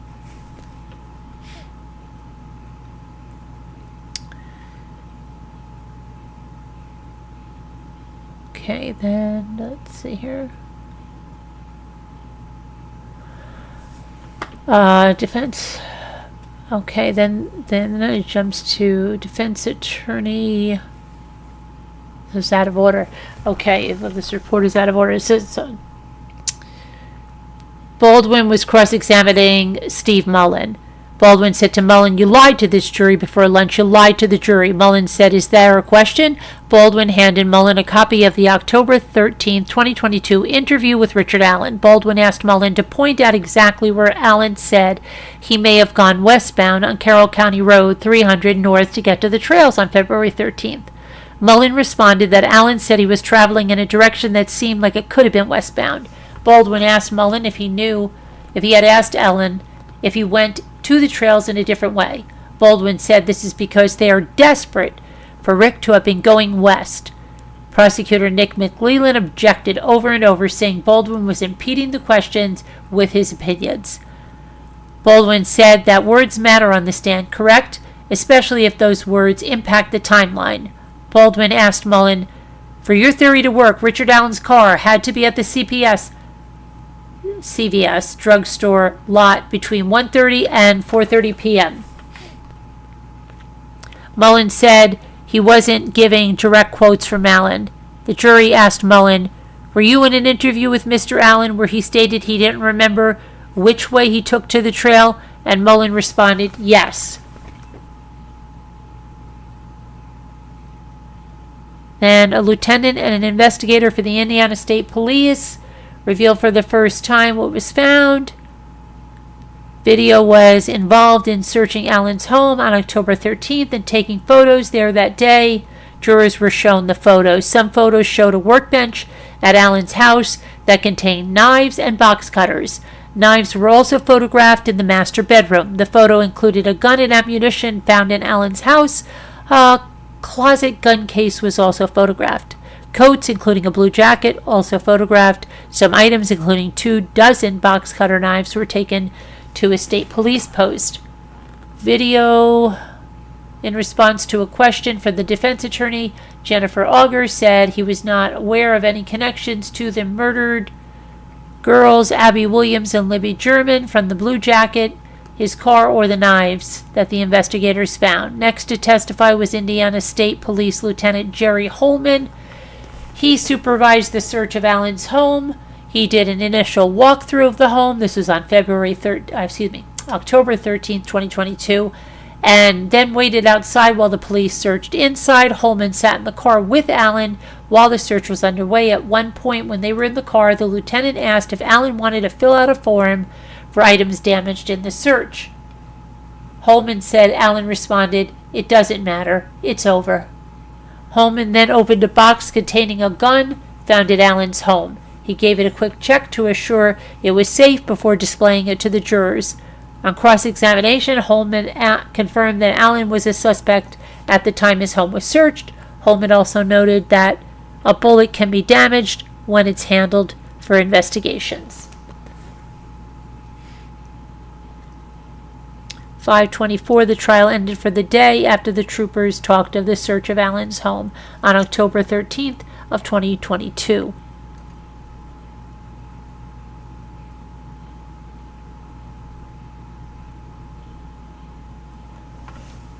And that is it for Delphi, and then we're going to go on to Menendez brothers.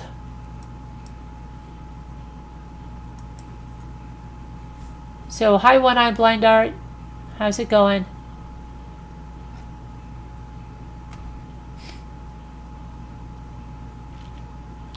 Are you ready to go to the Menendez brothers shakeup?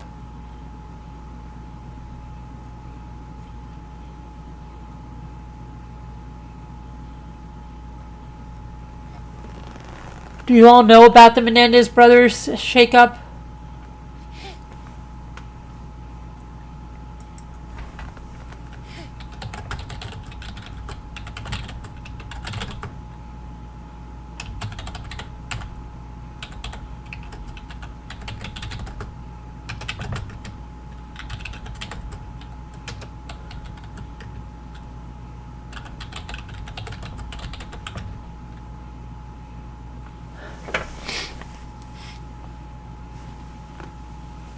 Because I was out at the doctor, and Rough and Ready, who's Rough and Ready, told me about it. I think it was Rough, right? Yes, it was Rough. Or was it Margot? It was Margot or Rough?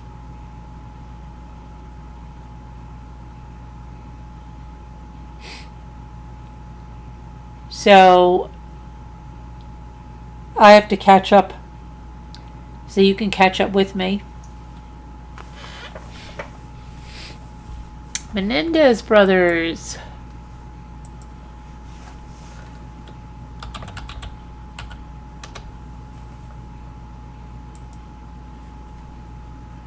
Okay, so prosecutors are seeking to resentence Eric and Lyle Menendez for the 1989 murders of their parents.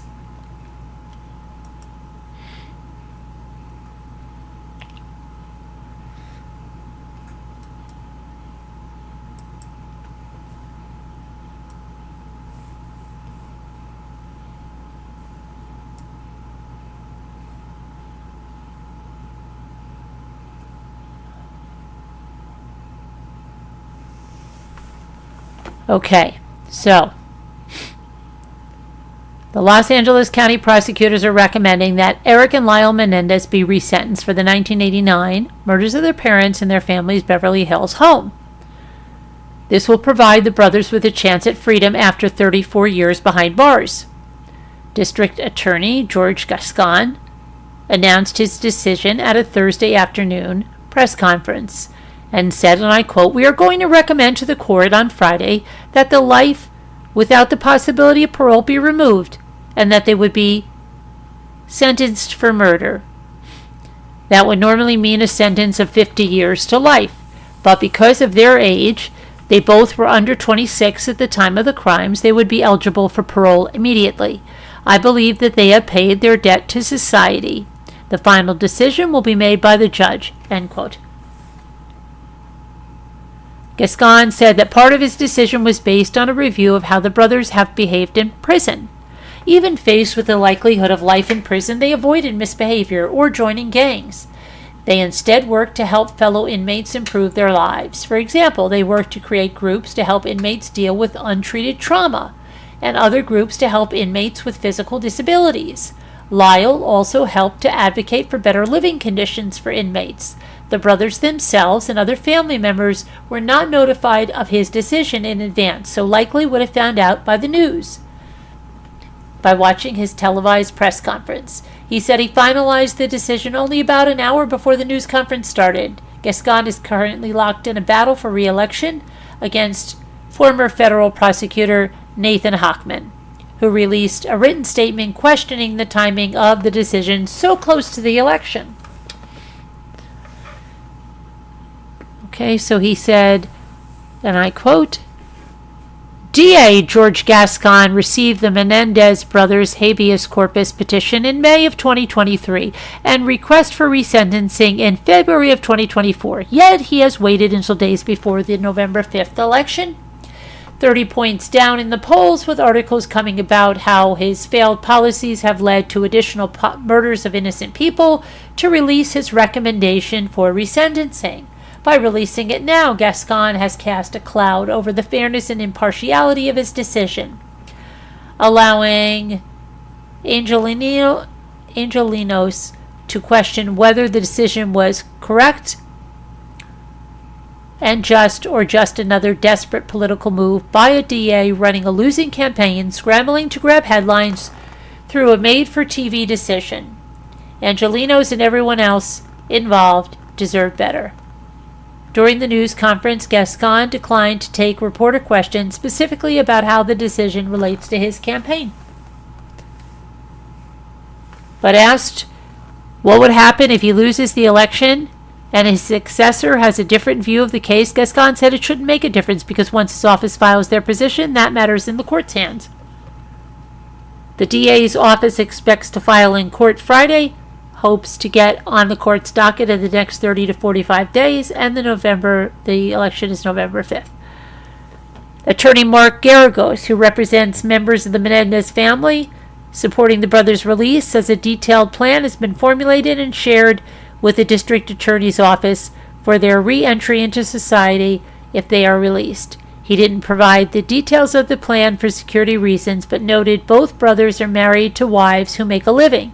Both brothers are enrolled in college programs, Lyle's in a master's program, and Eric for undergraduate degree. He remains optimistic that they could be home by Thanksgiving. The family is united behind one idea, Garagos said, which is bring him home. Bring him home. Enough's enough.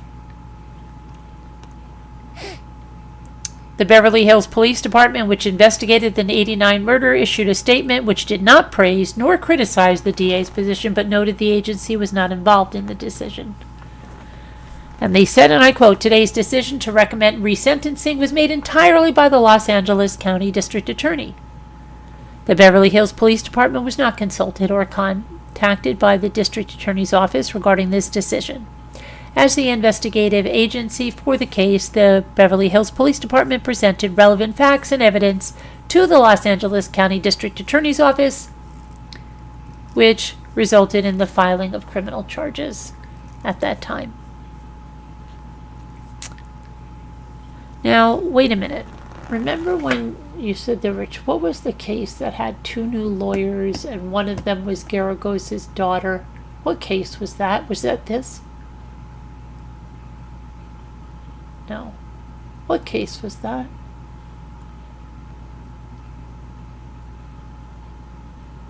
I feel like I'm losing my mind. The decades-old case began on August 20th of 89 when Lyle and Eric fatally shot their parents, Jose and Kitty Menendez, in the family's Beverly Hills home. Lyle Menendez was 21. Eric Menendez was 18. They used shotguns that they bought days earlier.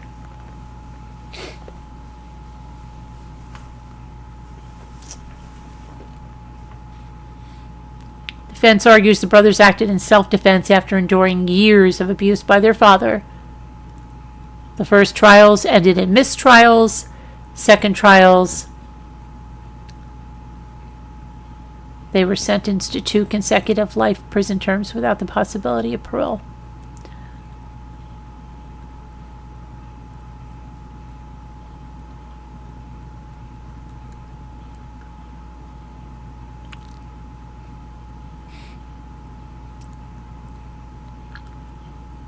Behind bars, the siblings sought to better themselves and serve as support, inspiration for survivors all over the world, added Jose Menendez's niece, Ana Maria Baralt. Their continued incarceration serves no rehabilitation purpose. The brothers deserve a chance to heal, and our family deserves a chance to heal with them, she said. Despite the massive show of support, one relative, the brother's uncle, Milton Anderson, is adamant about keeping them behind bars. He said in a statement he firmly believes his nephews were not SA'd and were motivated by greed.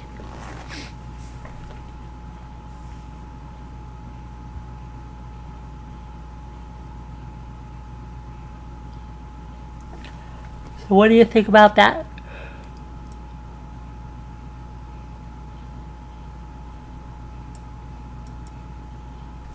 Let's see.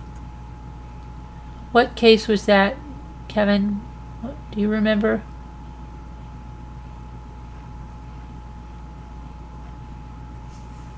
The one that said they got 2 new lawyers. Oh, that was Diddy. Was that Diddy?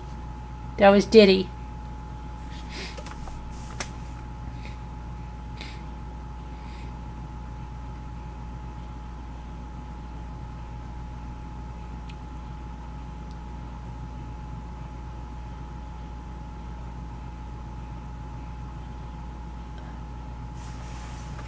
Okay, so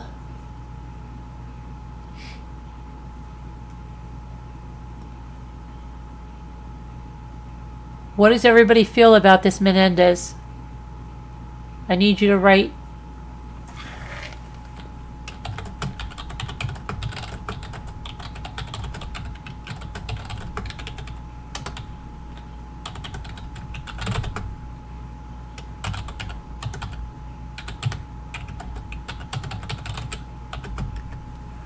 Okay, I'm going to check on TikTok because I haven't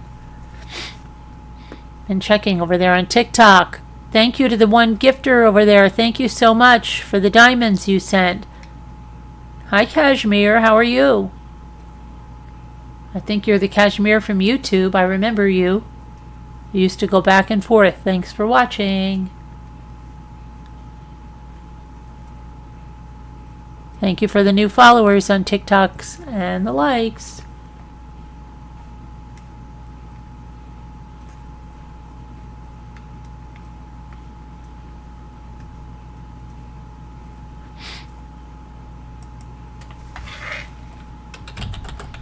Hi, Briley.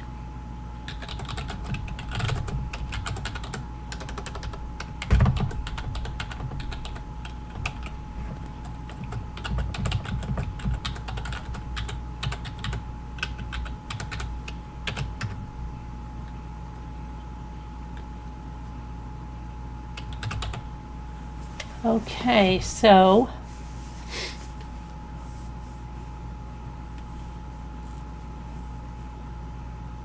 let us know.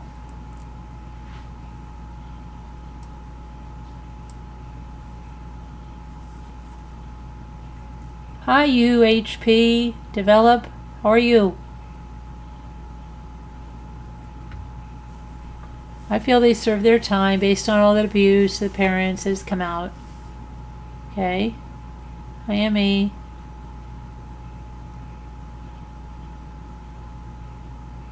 Does anyone want to call in? If you want to call in and talk about any of these cases, please do that. Remember, there's a giveaway up on the blog, mommyramblings.org. You can win an Amazon gift card. And next week on Tuesday, I have a special interview. I took the week off from interviews this week. I needed to concentrate on a lot of things, and I've got to get some packages out tomorrow, and I didn't do my billing, so they'll go out tomorrow afternoon. You feel the same as Kevin after watching the boys' original testimony that is available here on YouTube. Okay, is that a plug for YouTube? Are they paying you for that? Margot said they seem to belong. They seem to be doing good work in prison. Double death sentence. They were 19 and 21, Scooter says at the time. They said 18, I thought. 21, I think that's what they just said. I think that's what they just said.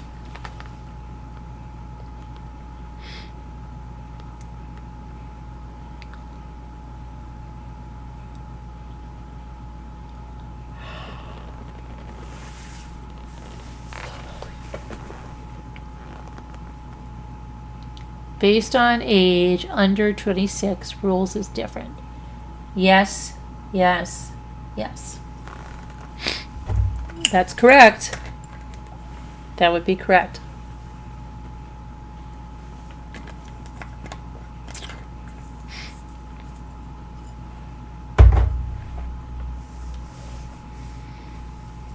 Okay, so you all have nothing to add. It's okay.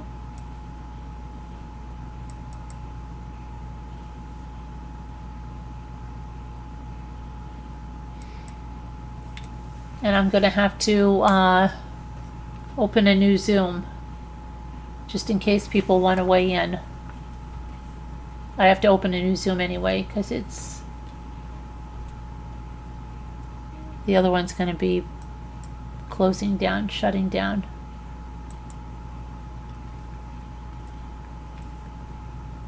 Don't worry, I'm going to be here. I just have to start a new Zoom. New meeting.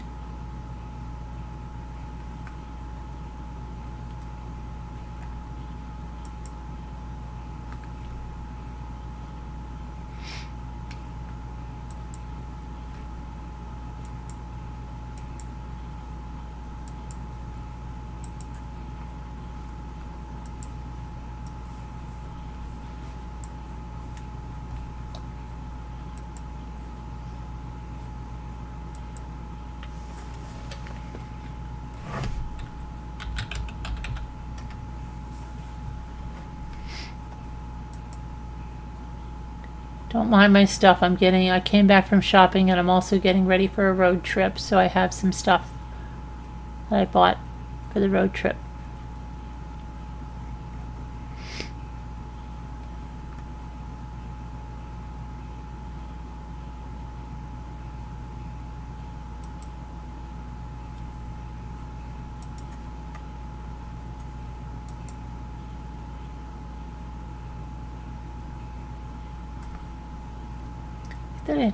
I have to launch Slack in this crazy way all the time.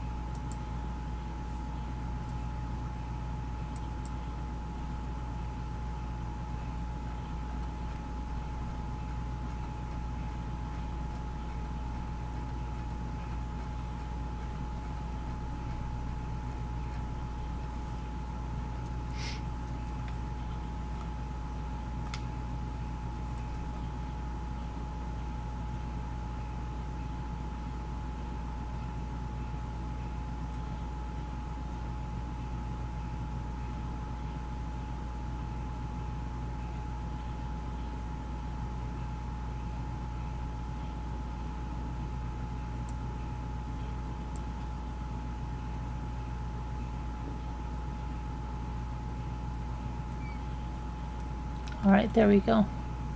Okay, so the number is in Slack, and if somebody else wants to call in and talk about this, you can talk about it. Which is the one? There we go. Okay. Hey, Debbie Rushto, how are you? You have mixed feelings about the Menendez brothers being released. You think about their poor mother. Okay, well, they're saying that the mother did things. I don't know, right? I don't know. What does everybody else say? And look at Debbie Two Scooter says, and look at that gypsy Rose, she said. She sure didn't help or learn in prison, and she spent a measly 8.5. years there. Well, that's true. Gypsy Rose. Yeah, Gypsy Rose. Been things said on both parents, Kevin said.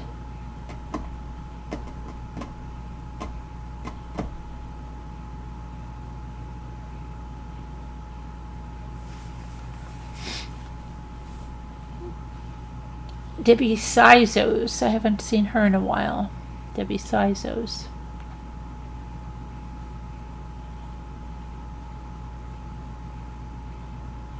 Mama T. Anna T.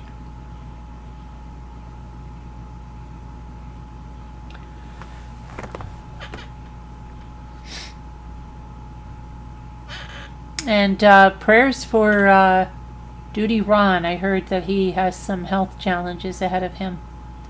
So prayers, Duty Ron. I hope everything turns out clear on your scans and you get a very good prognosis there. Scary stuff.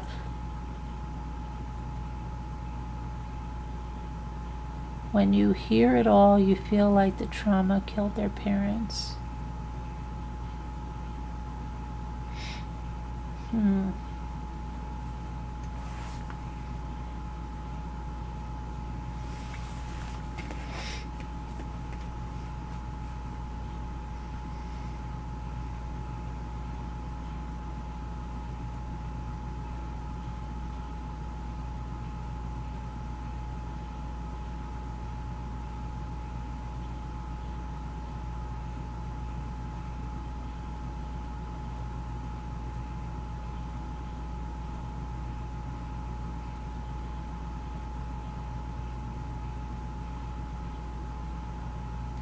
Okay, everybody.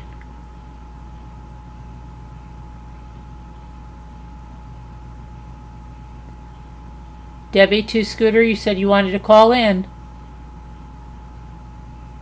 Everybody's waiting. I got your message backstage.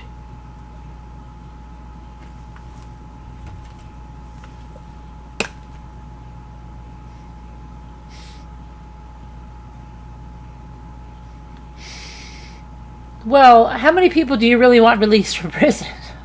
Is there a long list? Is there a long list? I mean, I want that kid, that kid in To Make a Murderer, that one, that's terrible. But other than him, I don't think I have a list.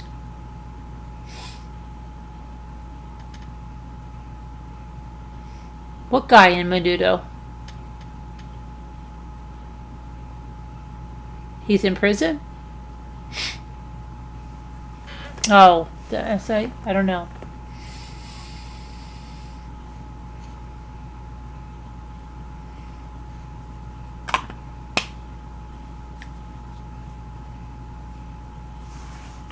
Two other young boys by the dad that we know of so far.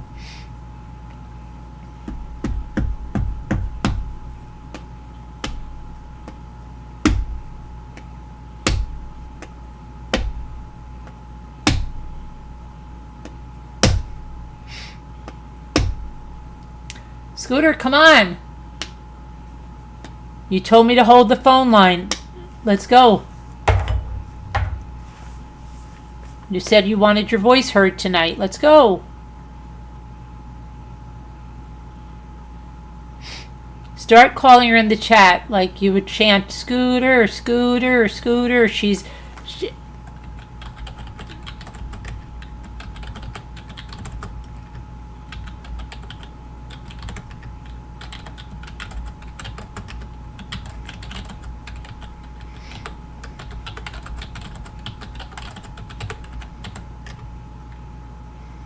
Come on!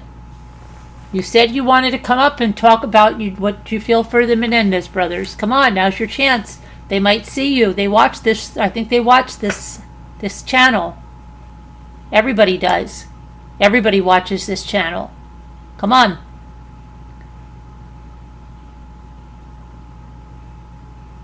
You need to watch it, Jen Grill? Yikes. Tell her, Alice. Tell her. Yeah, scooter, scooter, scooter, find a gear.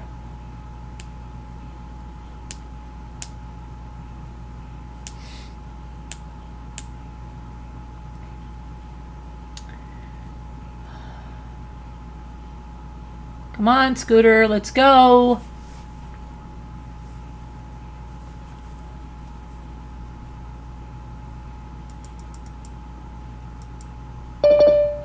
There she is.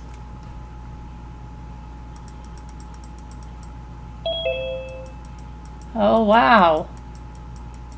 Oh my goodness, see, I was just typing on my phone and I was listening to my Japanese guy on my laptop, but I was typing in the chat. Japanese guy? Yes, he's having a midlife crisis and he likes to sit in his closet after the kids go to bed. Where do you find these channels? And you're not supposed to be promoting other channels. You always promote other channels. Oh, he's having a midlife crisis. Oh, come on. He likes to eat Doritos in his closet and drinks Pepsi with lemon in it. And he has a channel doing that? He has a channel where he eats Doritos and Pepsi in his closet? Yeah, and then other days he's eating ramen, the cheapest ones, and then he has a title about eating the most expensive ones. And he does have a channel where he's cooking, or in his videos, he's cooking and cleaning, and he's got the kids. And then he was talking in another one about having a fight with his wife because he didn't take her out. Just how do you find that? How do you find these? How do you find that? They find me. They find me. Okay. I found that crazy one where I thought you would love that. That one, I don't even know if it's on anymore, about that husband and wife, and she was backing up and he was yelling at her, remember? And then he was like, I thought it was like a joke of a channel. I thought it was a social experiment. I showed it to you. I know I forgot all about it. They live in Florida and he's really eccentric and really weird. And he does these like experiment things, but then he has his wife backing up. Like every time he backs up, she's like, stop yelling at me. And he's like, I told you, back up. You showed me? Yeah, and they live in some like condo in Florida, and he's always having fights with the maintenance people and stuff. But he's some kind of watching it. I don't remember. He's some kind of inventor, and he's like really, really eccentric. And he's older, and she's older. Did they go on a trip out west too when he was going in the mountains and he was so nervous about driving? No, I don't think so. And I haven't watched him in like 2 years. I wonder if they're still doing it because they never show. I don't even know how they showed up in my feed. Does anybody know who I'm talking about? UHP, Christine. This guy though, I mean, I don't know, he talks, I don't know. And his wife doesn't understand English though, but she knows he has a channel, but she can't understand it. Now I'm wondering about that guy. And you know what? Something weird's been happening. Tell me if this has ever happened to you. Like, somebody tells you something. Carol, you have a message in chat, Evan said. Keep hollering and I'll block you from your own channel. Okay.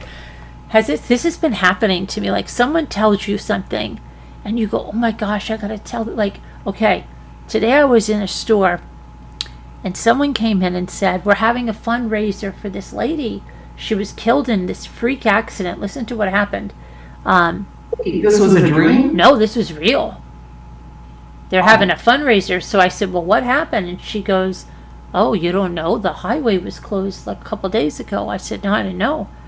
She said, well, this WeCare driver. So WeCare, I guess, is some kind of a taxi service. She said he was driving real recklessly, like 95 miles an hour on the highway, recklessly. And he hit a tractor trailer, but it wasn't a closed tractor trailer. It was like whatever, it had stuff on the big trailer. It was 18-wheeler, but she said it had things on it, okay? And when this WeCare driver hit this tractor trailer head on, or so, yeah, that's what he hit on head on. Like, I guess he came across the highway. I don't know. This is what I'm imagining, okay? Hit the head on, and something flew out of the back of the tractor trailer and went right through this lady's windshield and killed her. Isn't that crazy? Yeah. And then when she told me that, I was like, oh my gosh, that's terrible, right? And all that. But then I had this feeling, like, oh my gosh, I know something that just happened really bad. But then I'm like, why do I say that? I don't know anything that happened like that really bad, right? So then I'm like, okay, well, that's just probably something. Then a little while before I went on tonight, I was thinking about something, and then like I thought, like, oh gosh, I have to say this thing, and like I could see this thing. It's like deja vu. It's like really weird. Like, I don't know what the heck has been going on with me, but it's like I think I have this thing that I've got to say, and I can see what I've got to say, and then it goes away. Isn't that weird? That is weird. It's Yeah. very weird. That is very Been weird. happening. Yeah, it's crazy. Because it's like, it's very weird because I feel like, because I said, like, and then, like, I almost even just, like, forget it. As quickly as it came into my head, I forget it. But, like, when that lady was telling me, it was like, talking about. I was going to say, like, oh my gosh, wait till I tell you about this accident. I'm like, what am I talking about? I don't have anything to tell her. So then I don't know. And then tonight there was something about. What were you telling me to come up for? Because they said that you wanted to say about these Menendez brothers. You said you never felt so strongly about somebody in prison. Well, because I watched their testimony in the first trial. I watched them testifying. Yeah, And I won't mention this channel, right. but it's a body language guy. Yeah, And he's the only one I trust, and he does them very quickly. He doesn't mess around. right. And he has every one done in no longer than 20 minutes. Yeah, Okay? And I always trust him. And I kept waiting for him to say he thought that, which one was it? He was doing the younger one.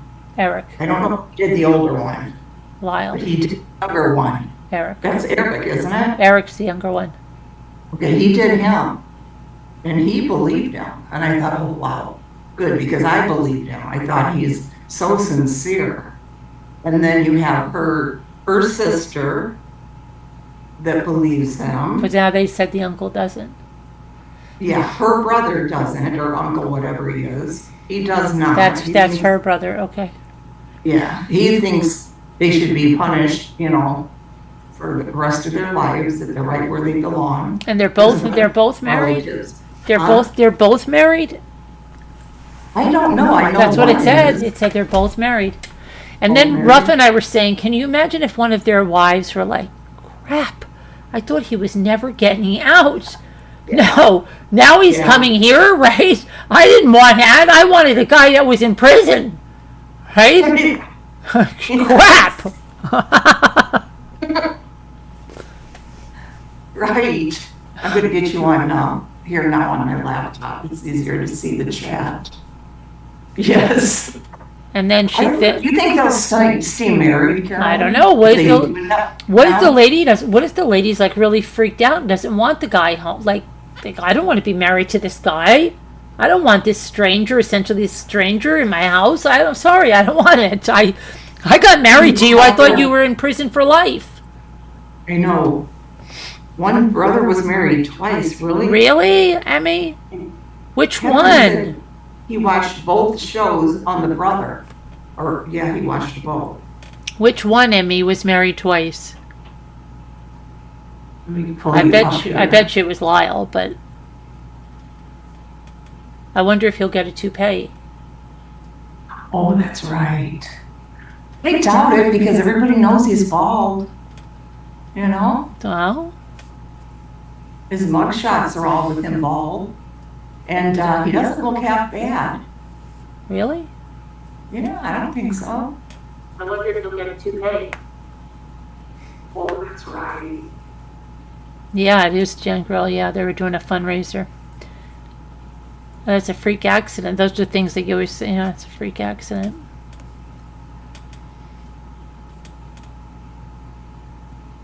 About Chad. Debbie Roshto says Lyle was married twice. Okay, Wow. he looks more like the one that would. So he got a divorce, as a matter of course. I wonder what why he got a divorce. What was the reason he got a divorce? And has he been having conjugal? Do either of them have conjugal visits? Yeah, I wonder. I don't think And so. how long they've been married. And will they both have, do you think they'll both have children? Depends on the ages of the wives, because they sure could. Yeah. I'm sure. Right? Right. Unless they have problems or something. You know? I mean, Was trying to look up, you said Lyle. Oh, Debbie Rashta was trying to look it up. You said Lyle. Kevin, you're not fast enough. Some have Whoopi visits some jails, prisons. now I want to know who that person was you told me about, that couple. Yeah, I know. So do I. I've got to find that crazy guy. I don't know how I'm going to find him. I have to go back like years, but there's. Were you sub to him? I think so. I think I should did. still be probably. Yeah, but I've got. Okay, let me see. Let me look to Lyle first. Let's see. Lyle Menendez conjugal visits. Let's see if he gets those. They're both in the same. Huh? Okay, Lyle, meanwhile, exchanged vows with Anna Erickson. Isn't she a YouTube creator, Anna Erickson? In 1996, but they divorced 5 years later. He later found love with Rebecca Sneed, and they married in 2003. Prisons in California permit conjugal visits, but prisoners serving life sentences without parole are banned from those. Oh, isn't that? Okay, so let's see. Lyle and Eric's wives. The Menendez brothers, let's see. Oh, the other one's married to Tammy Sackerman and Rebecca Sneed. Can you imagine if you heard your sister's name, like, and he's married to blah, blah, blah, it was your sister or something, and you didn't know? Can you imagine? Because they probably wouldn't have to say anything either.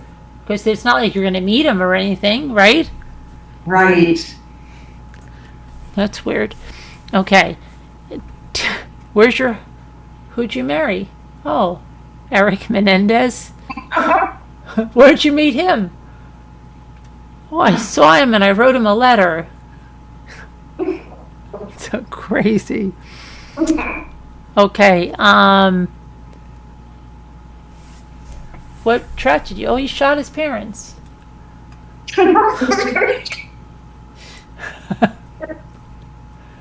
Oh my God. Oh, I shouldn't laugh, but I can't help it. I gotta close my window here. I have it cracked open. All right, let's see.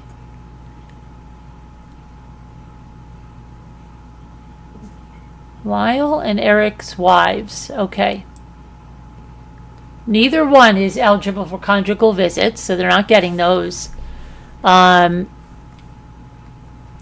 if you're not serving life without parole can you get them in prisons that allow them. Tammy Menendez, who's married to Eric since 1999, she said, everybody questions me, you know? Is she crazy? Is she nuts? It's been a very emotional experience. Okay. That's it. Tammy Ruth Sackerman and Eric Menendez began corresponding when he was in prison. Of course. We did get very close through letters, and then, the relationship moved forward. And when I did meet him, but it was the correspondence that he became a really good friend of mine and understood what I was going through, and I understood what he was going through. She wrote about their relationship in a self-published memoir, They Said We'd Never Make It, My Life with Eric Menendez, which informed the 2010 A&E documentary, Mrs. Menendez. Tammy Menendez said she originally had doubts that Eric and his brother had been abused by their parents, which is why what their defense team argued. During a second trial, which unfolded, both are sentenced to life in prison. Tammy Menendez's opinion shifted in '96 when she learned her husband had been abusing her daughter, who was his stepdaughter, starting when she was 15. Tammy's husband turned himself in and then died by suicide a couple of days later. Tammy was left to care for their 9-month-old.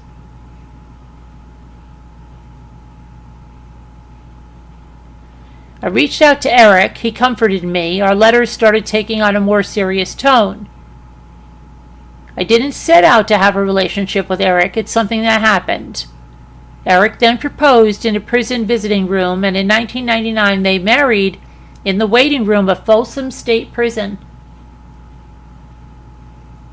Tammy said that she was in touch with a psychologist to help her explain everything to her daughter.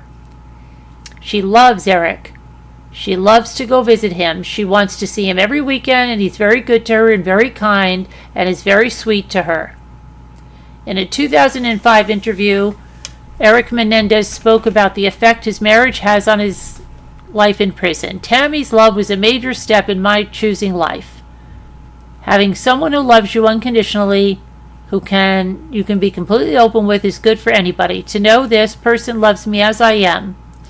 He said his marriage has transformed them. You can't imagine what it was like those first 5 years in prison being told I love you. It makes you a colder, harder person. Tammy's love has propelled me to become a better person. I want to be the greatest husband to her, and this affects the choices I make every day in prison. Both have addressed making a marriage work without the intimacy. Tammy has taught me how to be a good husband. There's no make-up sex, only a 15-minute phone call, so you really have to make things work. It's very difficult, Tammy said, but I do get emotional support from Eric. He's my best friend. Yeah, he's coming home.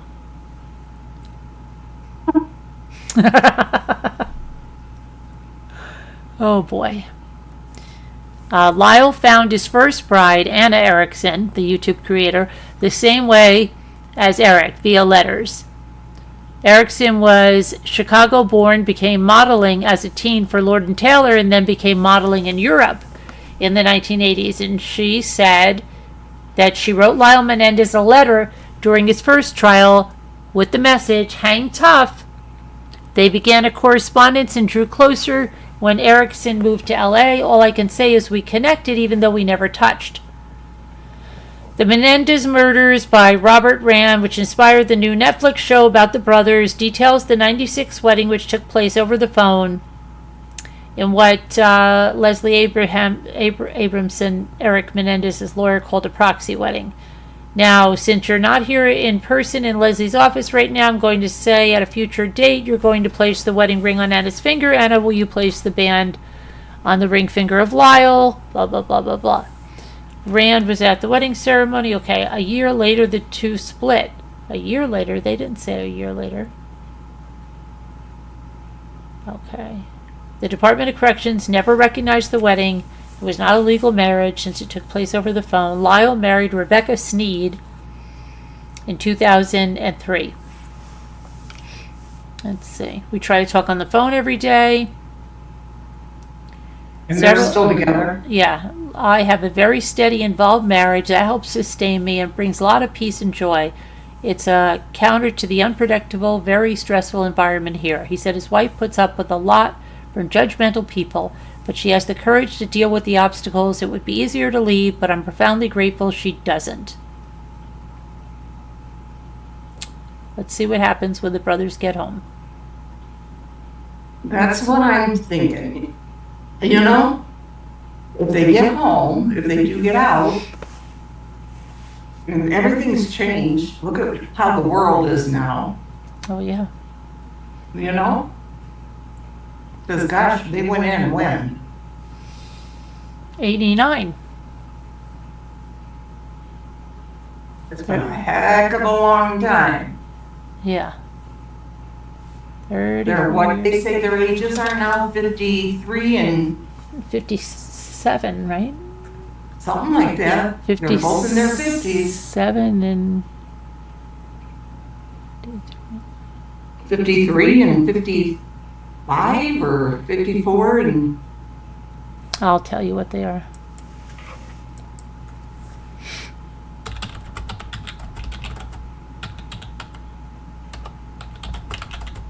Alice, I'm thinking they're gonna be. They are 56 and 53. Actually, hold on a minute. Lyle's going to be 54 November 27th. And Wait, the Lyle's the younger one? no, not Lyle. Excuse me. Eric. Eric is going to be 54 in November 27th, and the other one's going to turn 57 on January 10th. Are you serious? Mm-hmm. Yep. Alice, do you think they'll be let out? Carolyn, look at the chat, what Kevin's been writing. Oh, hold on. Cracking me up. I have to heat up snack. Be right back. No, up above that. Innards and gizzards. Up above that. Joel Guy Jr. and Scooter working on a cookbook. Did you see? Oh, so disgusting. Scooter probably still writes to Joel Guy Jr. Yeah. The book is called Innards and Gizzards. You don't know how long it's going to take to heat your snack? Okay. The lawyer has already said he was going to have them at his house for Thanksgiving if they were out. Oh, that'd be funny. Who's coming for Thanksgiving? Oh, just Lyle and Eric Menendez.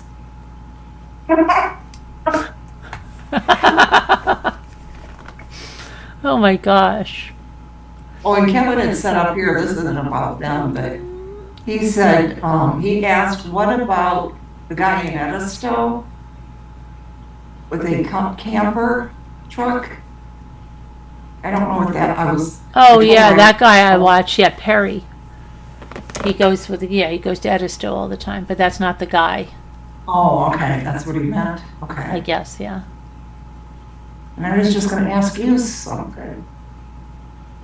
Forget what it is now. We should all write to somebody in prison and see if we get a response.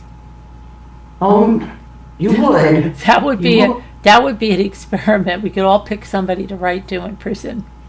We have the Indiana State Prison, just maybe. Yeah, but I don't mean just anyone in prison. I mean like a high profile person. Well, I think we got some high profile. We can make a chart of high profile people, assign a person to write to them, and then do an experiment of who gets a response.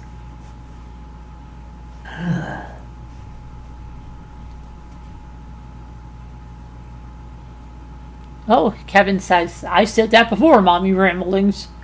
Did you, Kevin? I know I'm not going to. Really? Because you would be so easily, you're so impressionable. You'd be like, oh my gosh, I think Jodi Arias is innocent. You would be like that. She's been talking to me, and I now feel sorry for her. That's how you would be. Oh. Not really. I don't. Not really. Why? So why wouldn't you write to somebody? What are you afraid of? I don't want to be involved with no criminals. I know, but is that really what you're afraid of? Yeah. Yeah. I mean, look at what we got here on YouTube. You do not want to get into the head of some of these people. You just don't. Mr. Electric said you just don't.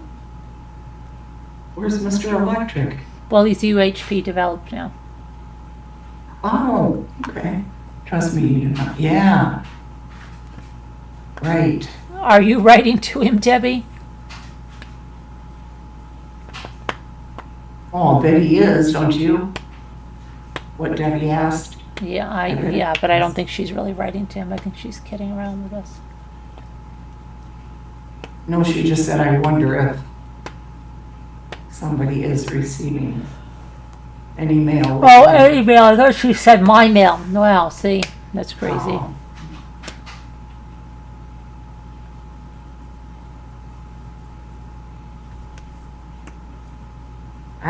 I never wrote to anybody in prison. Did you ever get like these people that, I just thought I'd write to Gypsy Rose.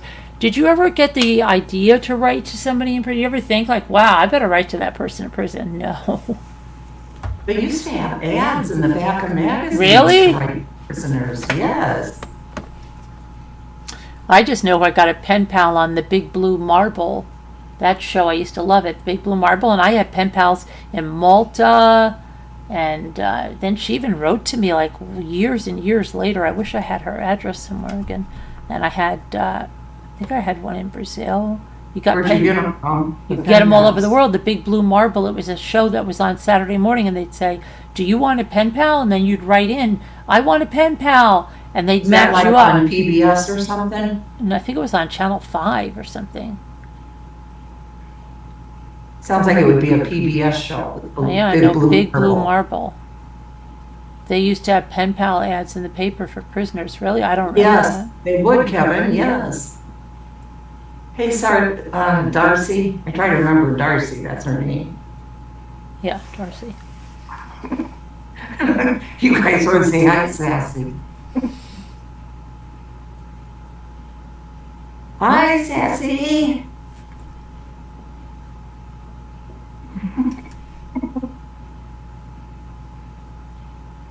Yeah, in the old newspapers and that. Oh, yeah. And they never gave it a second thought. Would you like to write to a prisoner?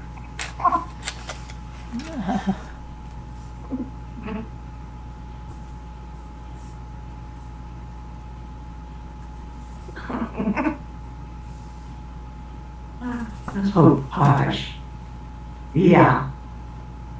So, who wants to write to a prisoner? Does anybody here want to write to a prisoner? We can And if pass so, out what one do you want to write to? And why? We can assign you one. Do you want Right Jody Jody Arias?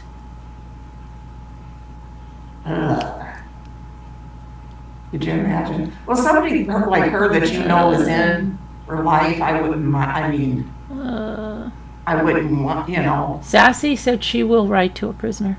What? You would write to her? I can picture also Sassy Darcy getting married to a prisoner. And really? yeah. Wow, why? I don't know. I just can see her like being like, I don't know. I was writing to the guy and he was like, he's in there for life and he just wants to marry me. And I don't know why. I just picture it. She's already married though. I know, but I just I don't know. I just picture that I could. If someone says, "Could you imagine her saying that?" I could. Like that type of a personality. Yeah, and if you'd ask me, "Could I imagine Sharon saying that?" No. See, I could imagine Sharon more than Sassy Darcy. Sharon, really? I really could. I could see Sharon going, well, you know, if she was single, if she was sober. If she was single. Sober! I could see her going, well, I don't know. I heard him talking to somebody on some program, and he seemed really sweet, lonely. He likes cats. Oh. And What if they had conjugal visits, Sassy? she said, no way. What if they had conjugal visits? No, you weren't. Were you really? I was blown away when they found out. Wow. Wait, most people are blown away when they find out I was an orderly on death row.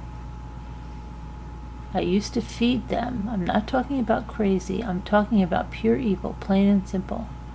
In what prison? Folsom State Prison? Are you saying Folsom?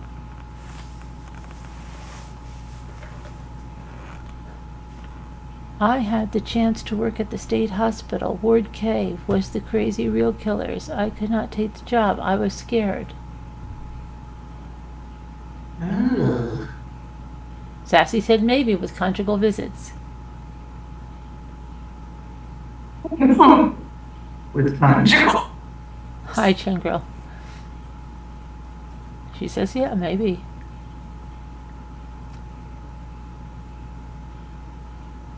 Captain Lee fan. I almost wrote to Betty Broderick after the movies. When I watched the old shows with the children, Phil Donahue, I think they then changed my mind. Oh, okay, Captain Lee fan. Wow, Captain Lee. Yeah, I could see somebody writing to Betty Broderick. Just for her craziness and get her, yeah. Be like, you were done so wrong. Yeah. Debbie Rashto says, I don't think I could write to Watt. He killed his babies like they were nothing. He was, yeah, right. Well, I don't want to write to him now. Desire. You went to grade school, Balance Sprint Memorial at the bottom of the hill of Folsom Prison.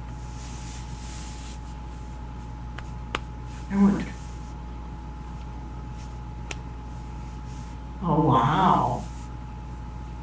I always thought that was in Tennessee or something. Folsom Prison? How would he go? Wait a minute. Grade school. Isn't Folsom Prison in California?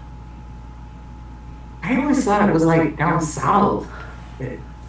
I thought it was in California. I got Tennessee, Oklahoma, Arkansas. I don't know why I'm thinking California. I know Johnny Cash sang about it, but I thought it was in California. Yeah, I never thought it was Indiana. Oh, California. Yeah, you're right. So what the heck is he going on his class trip? He lived in freaking Indiana. That's some class trip. He's cool. Yeah. Right. Lived in California about 6 months. Really, Kevin?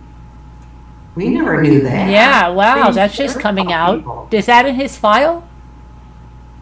That was omitted from his file. I'll have to. You want me to add that? Yeah, All right. Let me get my pen. that was totally omitted. He said he was born and raised in Indiana, didn't he Got say the that? old pen. That's what he said. Hi, Cato Sacramento-ish. Hi, Cato.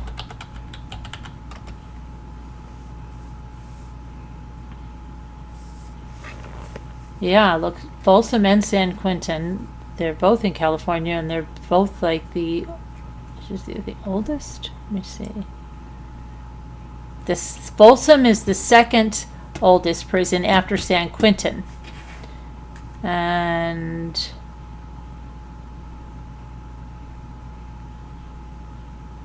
Folsom Prison Museum, Johnny Cash and jail history.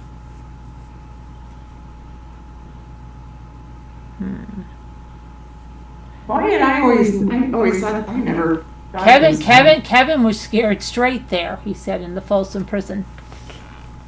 He went to the That was- Scared Straight. Yeah. To Scared Straight. That's where he was sent. Yeah. Great. It would do it. That would do it. Yeah. Scared I don't Straight. blame you, Kevin. I wonder who lives. Let's take a look if we can see what the Menendez home looks like now. Did they knock it down or anything? I wonder who lives there. I bet it's still there. Oh, also, you know how you've been telling your catfish story lately. Mm-hmm. Did you guys ever watch that on Netflix? Didn't know about it until yesterday. It's a catfish story Yeah. called, Sweet Bobby. you watched it? Sweet Bobby? Yeah, was it good? Well, I watched it, but I think we talked about it, Bobby Jindo. Yeah, it was Oh. okay, but I think my J-Bell story is more intense. Okay, Oh, let's see really? here. Yeah, because she never even met the guy in person until she went to his house, and it wasn't really the guy.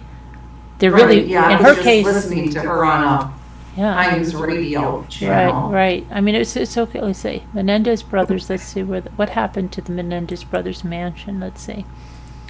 Okay, what happened to it? Let's see. Do. All right, let's look up the address. It's right here.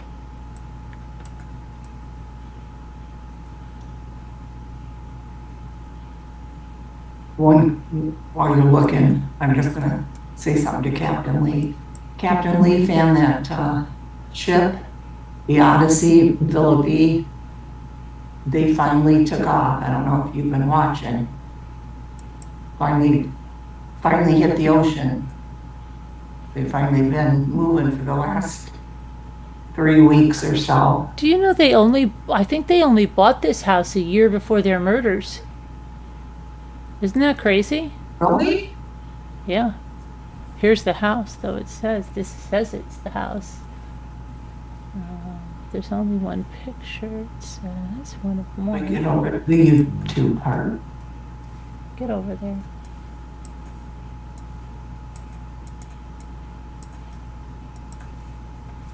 Hold on, it's not wanting to behave. Get over there. Okay, let's see. Oh wow, that's it right now? Yeah, but hold on, let me go on to so that looks like I can see them sitting around that pool. Let me see here. It says built in 1927, the Mediterranean-style villa spans 9,063 square feet, reportedly remodeled in the 70s and 80s, and later on, the house encompasses 7 bedrooms and 9 bathrooms and a grand 2-story foyer with a dramatic staircase, Italian limestone flooring, and high ceilings. On more than half an acre lot, there's also a swimming pool, spa, an outdoor fireplace, a sizable grill, private tennis court, and detached guest house. Okay, now wait a second here. It says Jose, purchased it in 1988 for $4 million a year before the murders. So they only lived there a year. So what did their house before that look like? Wait, it had only been built in 1980? No, it was built in 1928, it says. Oh, duh. Okay. But, hold on a minute. Okay, let's see if there's other pictures of this.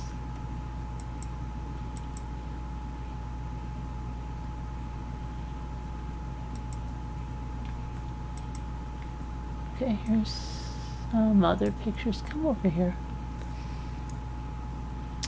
Come on.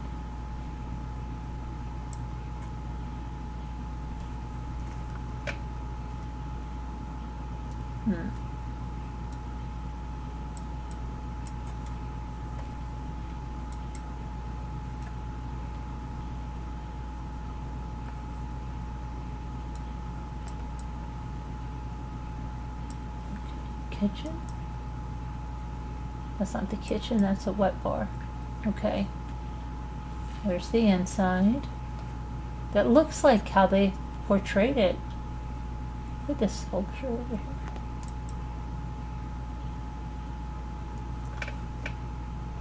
Carpet's pretty nasty. So this is present day. I don't know. I'm trying to see. It says off market.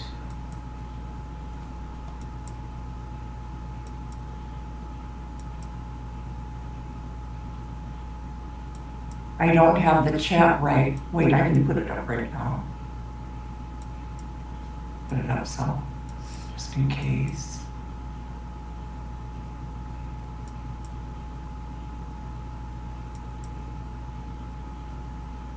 I think that's where they were murdered, in that room. Wow.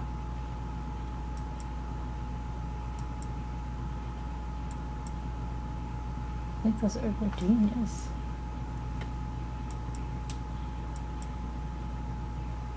Hi, little lady. Hi, little lady. Those look like the old kitchen cabinets that are over there. I wonder if, if they get out. I don't want to say when they get out, because I don't want to jinx it for them. Wonder if they'll go by that house, go look at it. Just drive past or something. I'm sure they will. You think they will? Yeah. So you don't want them to get out, I have a feeling. Oh, I don't care. I mean, like I said to Kevin, they're not going to be a danger to anybody. They killed their parents. It's not like they walked around shooting random people. Yeah, but what about Gypsy? Yeah, but Gypsy, she is, look what she did though. Like, they killed their parents. Their parents are gone. They killed the parents. They didn't go manipulate someone else to kill their parent and preyed upon them, of what she did, you know what I mean? And they've served 35 years, 34 years. What has she done? That's true. That's true, yeah. She's chaos. She destroyed Nick's whole life. She destroyed Nick's whole life. And she preyed on him. Right. Yeah.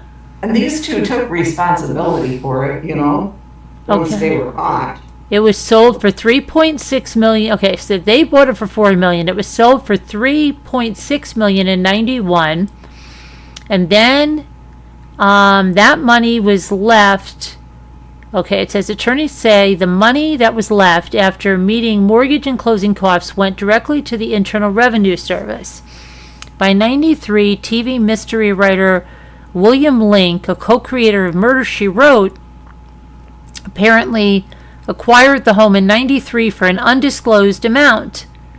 Telecommunications executive Sam DeLug then purchased it for $3.7 in 2001. Wow, it didn't even, that's crazy. He reportedly gave it a major interior renovation in 2002, but generally left the exterior unchanged. In March of 2024, he sold the home for a whopping $17 million after listing it for $20 million. Records show the current owners are a wealthy Iranian family.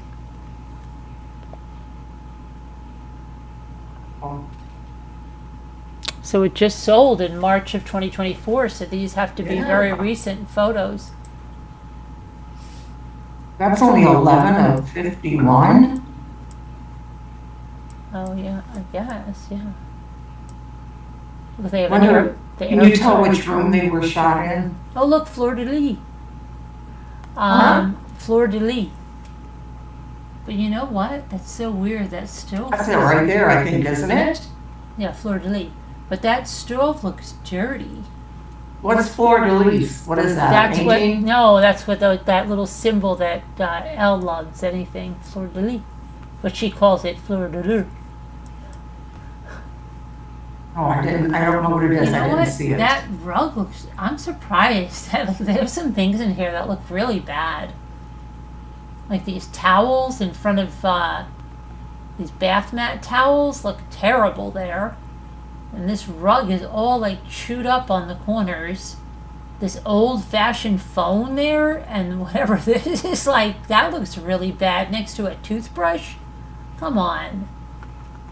That looks horrendous. This is probably when they were selling it, Yeah, but it looks terrible. This looks like a veterinarian's office.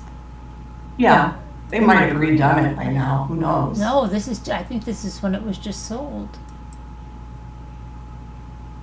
Is that a walker right there? Wait, well, YouTube's behind.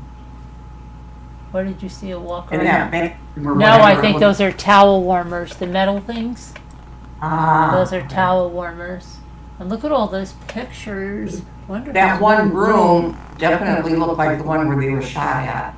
It's crazy. Shot in. Those pictures back there, look at all of those.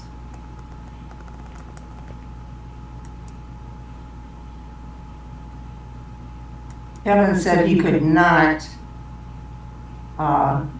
go by that house if it was him, that he would feel too odd if he was them when he got out. Yeah, Kevin, it is that rule of them being under 26 years of age. There's kids' drawings all over there. Because they were only like 19 and 21. And this Something is like look that. like a really cheap piece of furniture there in a house like that. I'm just so shocked about some of this stuff. And this looks really bizarre here. Again, it looks like a vet's office. We can take you in now. Is your dog here? Are those the kind of washer and dryer you have, those front loaders? Which one? Let me see. Well, we just went, I'm going to go back and look because I don't know which one you're talking about. No, I used to have those. I got rid of Room those. right there, isn't it, I Carolyn? hate those. What? Page 39. Wasn't that the entrance to the room they were shot in by the staircase? 39. No, I think that's the basement. So much of that looks crazy. Right there, 32. Like The this washer. bedroom looks like so, like this draperies and everything. Some of the stuff in here looks so cheap. That one piece of white furniture looks like pressboard furniture that you get like at Walmart or something. On this, such a wacky thing. Some of this.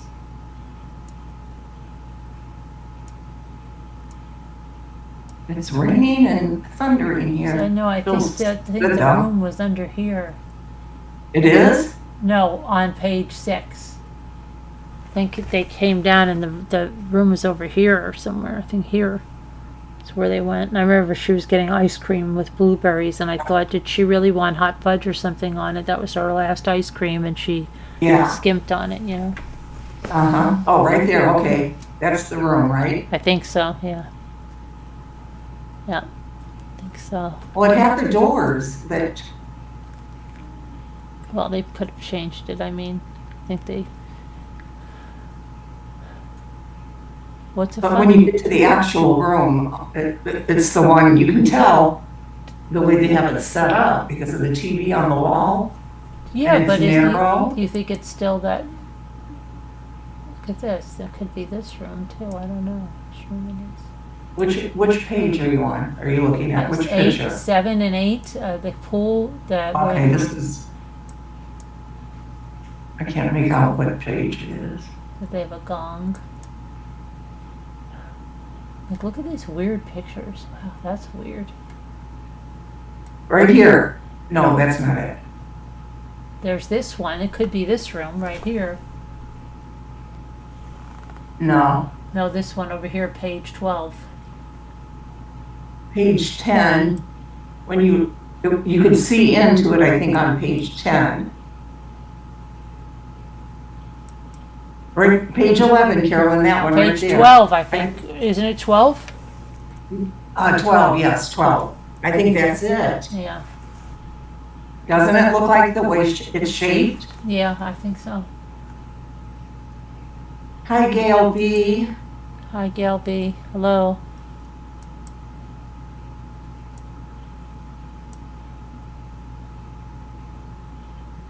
Got a lot of really, really weird art.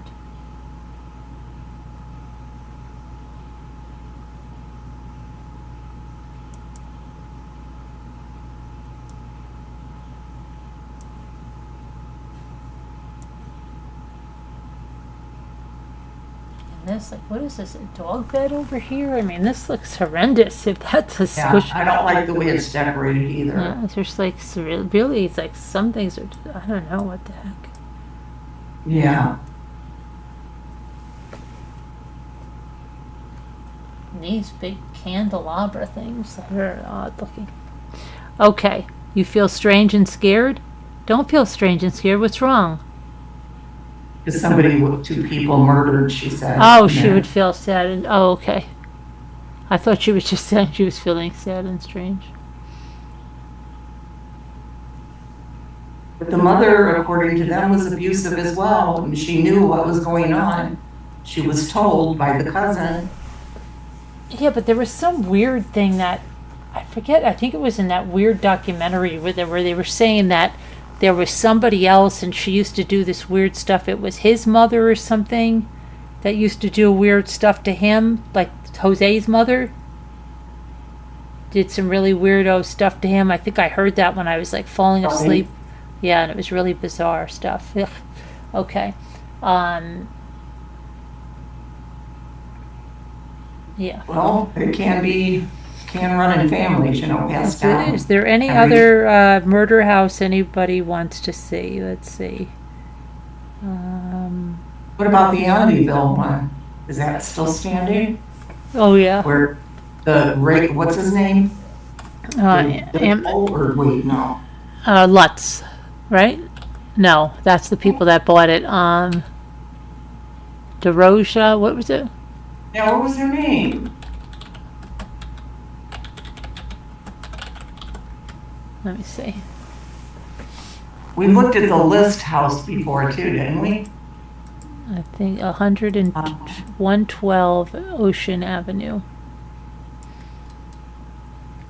How do you find these houses so fast? Let's see.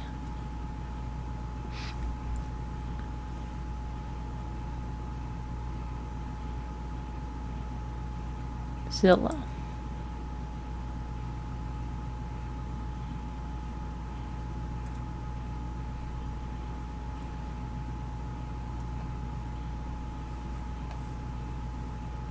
It's off the market. It's 5 bedrooms, 4 bathrooms.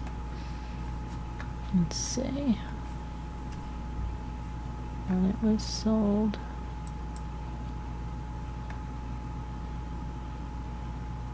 Hoax in Ohio. Alright, let's see. Okay. Oh yeah, okay, DeFeo. DeFeo, yes. Yes, the DeFeos, that says. Okay, and dumb question. Yeah. Is the son that did the killing, right? The son killed the family? Yes. Okay, Well, it says here, Ronald Joseph Big Ronnie DeFeo Sr. was born November 16th, 1930. Let's see, born on, okay, blah, blah, blah. Growing up, Butch DeFeo had it hard because, that's, okay. As a child, who is Butch? Which one is Butch? It's extremely overweight. Oh, wait, is this their kids? Oh, wait a and second. I never did watch that new doc. I started it and didn't finish it.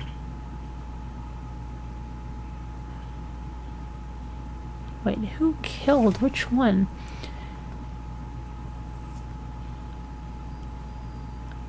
I'm wondering if he's still alive, or the brother or the son. Well, I think so, but wait.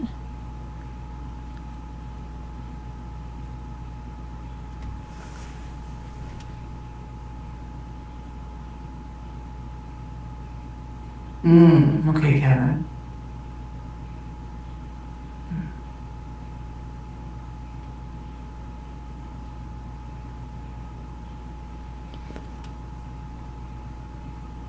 Wait, which one killed?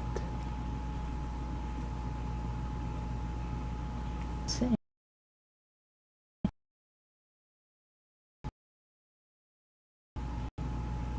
Butch DeFeo, okay, he was the one that killed them, was found guilty of killing his father, mother, 2 brothers, and 2 sisters on December 4th, 1975. He acted alone. Okay. Herman Race, a former New York supervising police detective, was hired. Let's see what happened to him now.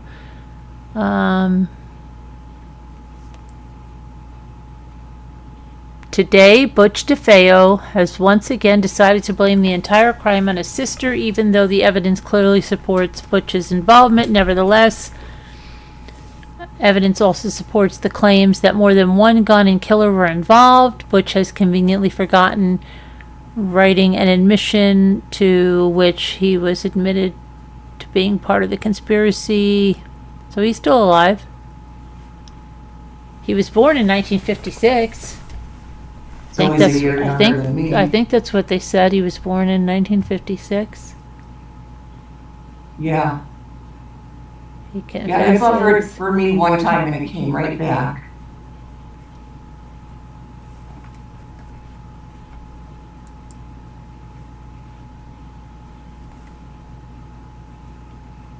Okay, Kevin, don't be such a drama person. I'm buffering. You don't have to tell everybody. That's just you.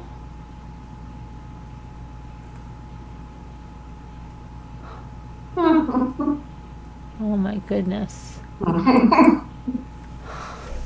Are you able to show us the house? If I Yeah. remember right, isn't it kind of like, Yeah, it's a big. different shaped, like a barn almost? It's or like, yeah, like a Dutch colonial. Yes, hold on. something? Yeah, yeah. Oh yeah, I've got the house. Hold on. Where's the house? The home. Mm-mm.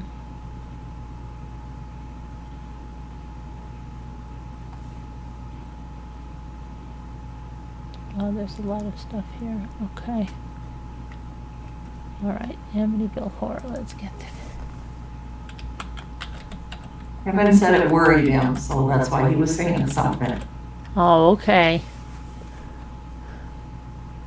ME said it was buffering here too. All Some right. with YouTube, I guess it was doing it everywhere. Everybody's getting so touchy. Okay. Let's see.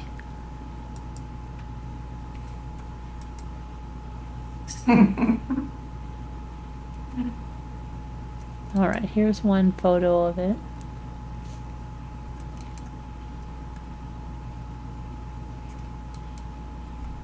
Even retracted it. Christine says, me too for a few seconds. Okay. Oh my goodness.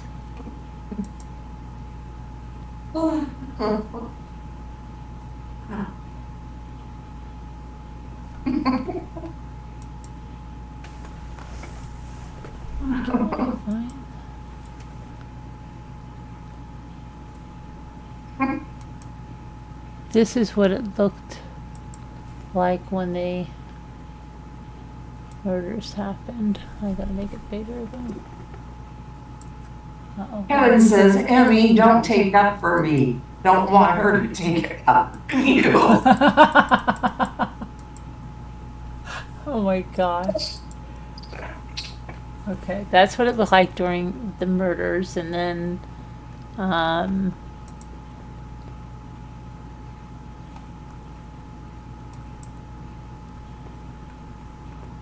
It's not up here yet. It's crawling over. that's the old look of it. And see. I hope it gets bigger. There it goes. And this was the house in 1990. Hold on. Here's another. This is newer siding on it. Christine said, I thought it was my internet having issues again.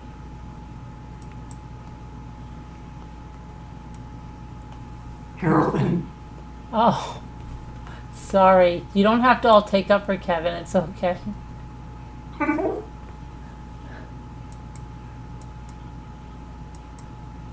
Hart says buffering in solidarity with Kevin.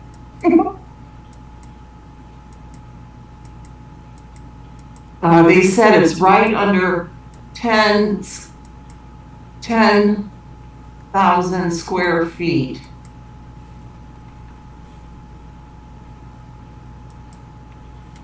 Who did? Kevin said that. Oh, the Amityville? Yeah. And he said, we shall overcome. Oh, okay. It is a big house. Okay. Ooh, is that him? No, that can't be. That's not him. He's still in prison, right? Yeah, I think Hopefully. so. Yeah, I don't know. It's some guy. Almost looks like it could be him standing out there. Doesn't it? Okay, it's pretty close to that other house there. Huh? It's pretty close to that other house there. Oh, yeah. 1, 2, You should drive by there sometime, for Carolyn. you. It's close to you, isn't it? It's not that far away. What is this? It's in New York, isn't that? Yeah, New York? it's in Long Island. Oh, okay. So Bucky. It's in Long Island. She probably drives Amityville. by it all the time. Amityville.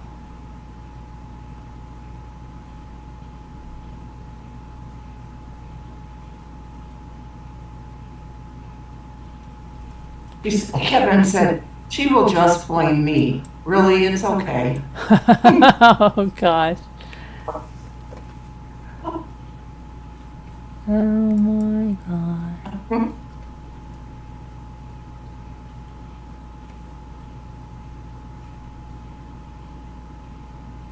It really looks pretty much the same, doesn't it? Mm-hmm. Mm-hmm. And here it is on the water, because it was right on the water. So there's the boathouse.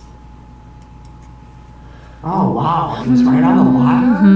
Mm-hmm. Yeah. You're answering everything with a hum. No, I was thinking that stupid 1, 2, Freddy's coming. Yeah, Freddy's coming for you. Somebody made a gingerbread house of the Amityville Horror House. Did they really? Yeah. So I see here. Where'd you see it at? On these pictures. Ooh. Oh, yeah, I didn't know it was on the water. Yeah. At that boathouse and, Yeah. oh. Heck, I would take it if it was free or, you know, a real reasonable price. Mm-hmm. I mean, it would be creepy, but Well, those people, they lied. Like that whole I thing know. at the Lutz thing was all just Yeah. a joke to get people in there yeah, and to get a book and all that stuff. it was, yeah. Yeah, that was all a hoax. Speaking of hoaxes, do you believe in the Long Island medium, that lady? Do you believe her? Teresa? Yeah, I don't Teresa. really know her. Why do you? Well, I mean, well, I don't know her either, but, you know, she did have a show. I never And- watched it. She still has one, and Why do then they you? always play clips of her on YouTube. She may even have a YouTube channel, I'm not sure. She's been popping up in my feed every now and then. Oh. Another channel she's promoting, Kevin. That's 2 channels already tonight. I don't even, I think, no, I think she's got a Lifetime show me, that's what it is, that pops up. Okay. She's got a little granddaughter now. I Yeah. native Libra, Hi, Native Libra. and she's divorced. She's been divorced for She's 4 on the or 5 market. years She's now. on the market, guys. Anyone interested? Anyone interested? Let Native them know. Libra says, "Hi y'all. When are we doing another gripe session? I have gripes." And she's just got laughing faces. She says, "Leaving a thumbs up." I had something I wanted to ask Native Libra too, and I can't remember. Forget what it was.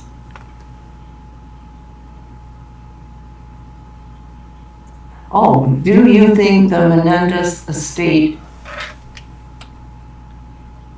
is still for the brothers? Let's see. No, I don't think. No, that they said everything went to the IRS. Oh, okay, but Emmy was asking. So everything went to the IRS, they have nothing? I think so. I'll check it out, but let me see.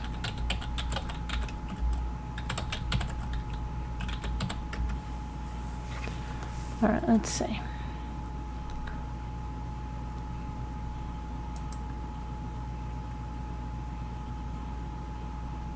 Oh, brother, can you spare a dime? I know Native Libra, Huh. but Native Libra, they have served 35 years in prison, and there is a law in California that if you're under 26 years of age, when you commit murder, you're supposed to get parole, I guess, after a certain time. and they were put in prison without parole or something like that. Okay, Right, let's Carol? see. I'm going to see now if there's any money for the Menendez brothers. Prosecutors argued they conspired, okay, to collect their mother. Let's see. Their overall valuation of the estate was estimated to be $14 million. Okay.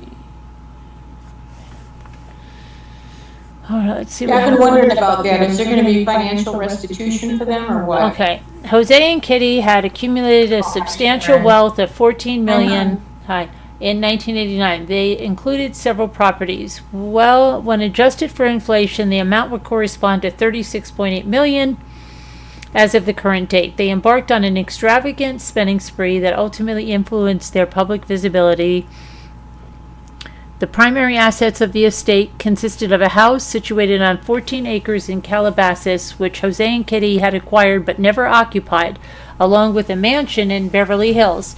After accounting for the loans associated with both properties, the total of Jose's real estate amounted to $5.7 million. At the time of his passing, Jose had 330,000 shares of live entertainment, which were traded at approximately $20 per share. Additionally, the estate included personal belongings and vehicles owned by Jose and Kitty.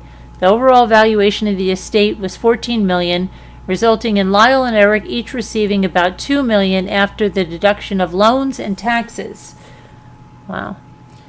4 days after the murders, the brothers went on a spending spree. The brothers' spending sprees were funded by Jose's personal life insurance policy of $650,000. Okay, in the aftermath of their parents' death, the Menendez brothers indulged in lavish lifestyle funded by their newfound wealth. Lyle got a Porsche, 3 Rolex watches. The day after their parents' funeral, and at a restaurant, while Eric focused his expenditures on tennis lessons, $60,000 a year, and travel, as well as racking up thousands in gambling losses, investing $40,000 in a rock concert at a Palladium in Los Angeles that never happened. Wow. Hello, everyone. Hello. Hi, Within a Debbie. mere 6 months, the total Hi. spending approached 6 months. They spent $700,000.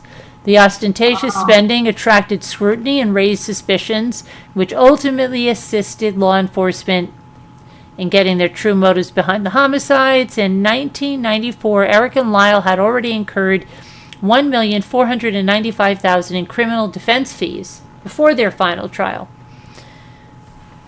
Upon their conviction, the $14.5 million estate that they had inherited was swiftly diminished due to taxes, legal expenses, and unwise financial choices. Probate records indicated that $10.8 million was expended, with significant portion allocated to the brothers' legal defense, inflated property valuations, and losses in the stock market. When the records were eventually made public, the remnants of their once opulent fortune included a house in Calabasas, a condominium in New Jersey, some jewelry and furniture, and $651,948 in cash, an amount insufficient to address their growing debts. Even had Lyle and Eric been acquitted, they would have received nothing from the estate, given the conviction and life sentences. The California Slayer statute further eliminated any possibility of a financial gain. The statute bars anyone who intentionally kills another person from inheriting that victim's estate or receiving benefits from life insurance policies. Contrary to popular belief, Lyle and Eric did not inherit anything from their father's will. The final inheritance of the Menendez brothers was forfeited following their conviction for murder. According to the California Slayer statute, an individual who commits a felony resulting in the death of another is prohibited from benefiting from the victim's estate, irrespective of their familial ties. The Menendez family residence was sold in '91 for $3.6 million, incurring a loss of approximately $1.2 million, which was allocated to settle the mortgage and closing expenses. Okay, a $15 million insurance policy. Approximately 1 week following the murders, Lyle and Eric convened with their executives from Live Entertainment to explore potential assets that the brothers could obtain. They were taken aback to discover that the $15 million Keyman life insurance policy for Jose was rendered invalid due to Jose's failure to undergo the necessary physical examination that was mandated by the insurance. Conversely, the $15 million Keyman policy, in the event of Jose's demise, was active and poised to yield the company its most lucrative quarter since its establishment. According to a filing with the Security and Exchange Commissions, Live bought a $15 million life insurance policy on Menendez, whose employment contract with Live extended to December 31st, 91. The so-called Keyman policy, normally written on the lives of top corporate executives, was issued by American General Life Insurance. The brothers concluded that remaining in the Beverly Hills mansion was not a viable option. They informed their friends that they had been moving from one hotel room to another. Okay, let's see here. After a period of time, so American restaurant. Any funds the brothers have are likely to be minimal. Occasional media projects such as Netflix monsters and interviews may have generated minimal income for the brothers. But how could that? What about the Slayer statute? Netflix is about the murders. But couldn't they have had a little bit of a trust put up? Really? I don't know. Just like Scooter asked me the question, I knew a family that their daughter passed away within being 1 year old, but for the last 50 years, they paid into the trust, still putting that tax, whatever type of money up. I don't know if it was legal or not, but they still kept paying into the girl's trust for like 50 years. And the girl was dead. Don't know if it's legal. And Sharon, the only reason they're getting a chance at resentencing is because of their age and the rule. Oh, okay. They were only 19 and 21, something like that, Sharon. Mm-hmm. And anyone under the age of 26, I guess, was not supposed to be sentenced Something without parole. with all, yeah, something like that. Something along that line. I can see them having a little bit of family trust or something put up that if they didn't get out, it's sending them money to prison, or it's sitting there for just in case they get out. Yeah, I mean, you never know. It's not money they earned from anything. It would just kind of be like family money. Don't they give them money when they get out as well, or? Yeah, parting gifts. I think, because they've been working the whole time in prison. There's some that can't have over $100 or $300 per month in prison. Oh. I wonder what their wives do. I wonder what their limit is.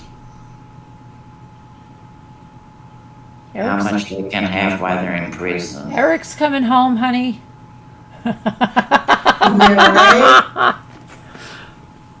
Sharon, would you ever write to a prisoner? No. Scooter No? says Scooter could see you marrying one, she said. If you weren't already married. If I wasn't married, you could see me marrying a prisoner? Really? Well, if he really, if he was like the type that loved cats and he was the one that was taking care of cats in the prison. Yeah, no. No. I mean, I See, you're thinking about it. Churches. but I still wouldn't want to be involved with a person like, what did he do? Tell me, what did he do? Killed his parents. Oh, gosh. There's No, some churches no. that are pen pals with prisoners. I was just teasing Sharon. I was just I know, but it was not a bad question. Made me have to think for a minute, but no. What if he killed the person that was killing cats? Oh my gosh, that would elevate him some, Oh, but still not. I'm just not into yeah, criminal. same here, same here. Right. Though Scooter would still stay with her husband if he found out she was a serial killer and found everything in a tin in the shed. Dave, Yeah, right? Yeah. it had been like, 30 years prior and he had never done it again. And, I found the letter, him explaining it all. And Yeah, Ain't that how it kind of happened on Dexter? is it? I don't know. I never watched it. I've never watched the new Dexter. We've never had it. I want to watch it. Native sometime. My Libra. sister loved it. I don't think so- Native Libra thinks that they should be getting out. Who Native Libra. thinks they should? Thinks Or so. not? No? Oh, are we live? Yeah. Oh, Yeah. oh. It's okay. Your clothes The are only thing that's saving them is the thing with their age. Because other than that, if they're on a double murder, they normally have to serve a minimum of 50 years. How old are they now? 56 and almost 54. Wow. Their birthdays are coming Almost up. 57. The oldest. Yeah, is- almost 57. He'll be 57 in January, and the other one's going to be 54 next month. It's like Scott Peterson, my God, He's Ugh, in the 50s too. he should never. Aren't they talking about him having something with the trial? No, he's not getting out. No, he's not, they're not gonna let him have Let me another tell you, trial. there's something about a Peterson that they're talking about in the news. I would have I hope to, he Yeah. never. Drew or Michael or somebody else. I don't know, some Peterson they're talking about in the news.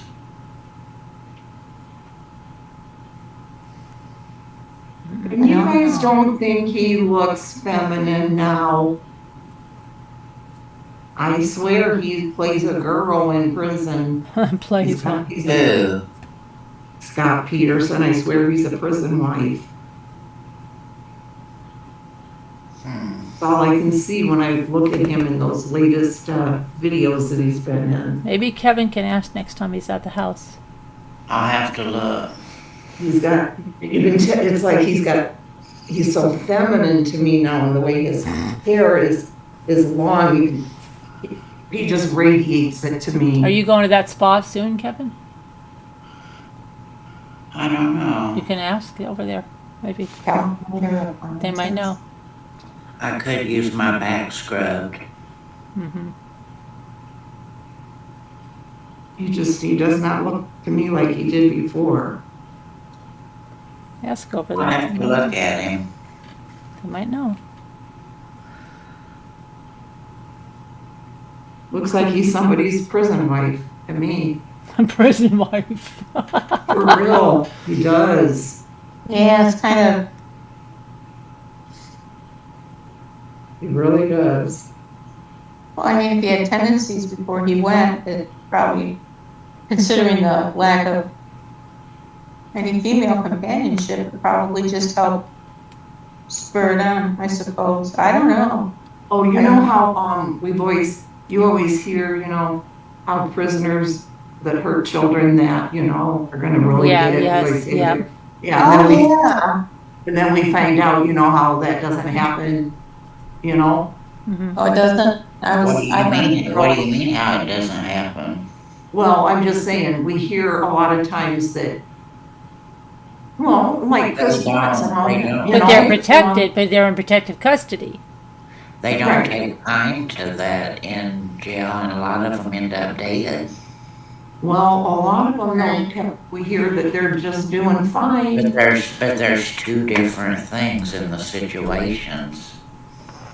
Well, I don't know if you've heard this latest, but Kevin, I believe, was it down by you or no? No, it isn't. I don't know. I don't know where I live in Iowa.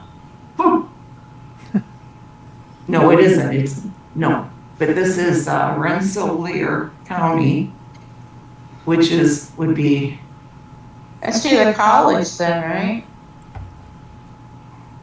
I think Where there did is one where there. did something happen? I might know. I got family there, I think. Yeah, we've been by that town. It's maybe 60 miles from here or something. But Yeah, I saw it on this news today that this guy was just convicted like 6 weeks ago. And Is he's that not the very one old. that, is that Huh? the one that set his wife on fire in the car? No, Okay. he Ard a little 3-year-old girl. Mm. Oh my God, God. there was something like that happened in Kentucky as well. And he killed her. Well, guess what? They put him in general population in prison. He was Oh, killed. They killed him. Yeah, Yep. they normally will. And they talked to the sheriff or whatever, and he didn't look a bit sad. He's like, They just- yeah. I think they just turn a blind eye to that. I really do. Yeah, yeah. You know? They Yeah, probably say now he got the justice he deserved. yeah. And I'm sure Yes. it wasn't something painless, like, a injection, like euthanization or what have you. Yeah. I mean, I was glad to hear that for once, you know? Oh, yeah. Can I update you on a case? Mm-hmm.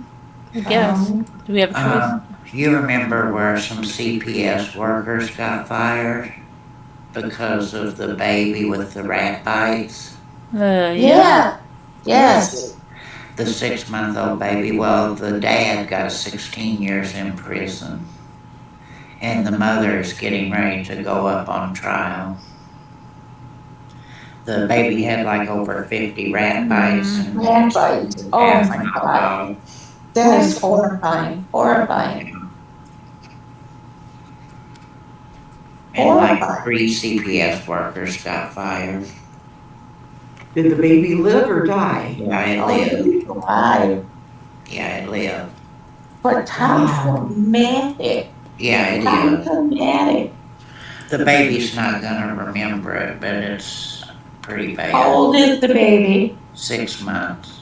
The baby will not, you're right, but there'll be some lingering fear, but they'll never figure out why. Well, they'll know why, but the kid will say, I'm afraid I don't know why. You know, that's the kind of kid that you want to surround with, a kitten and a puppy. And even a third person, the aunt, got 2 years probation. Really? Because she knew what was going on. I guess. Wow. But that baby's face, oh my goodness. It was mainly the fingers. It was all over, but, Didn't the baby lose the fingers on both hands? well, they were mangled. Oh. But the baby has fingers though. Well, what's left? Oh. Yeah, I heard it really ate his fingers and Oh. terrible. Well, the dad got 16 years in prison. And the mother's getting ready to What? go They up. were on drugs?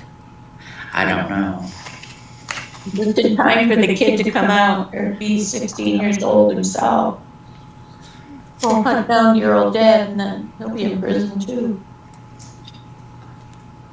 And good old mommy. No, let's hope that doesn't happen. Let's hope it doesn't. No. But, yeah. I don't think 16 years is long enough for what happened to that If baby. Carolyn's doing okay, that's what happens when Car changes her name. I know. What? I can fix that. Car. What are Yeah, they can talking you about? change her name to Car? Of course I can. I can do anything. I don't know what they're talking about. Someone's trying to be slick. What do you mean? Calvinator. I didn't do that. I ain't done nothing. Neither did I. I see Kelvinator. I'm sure you do.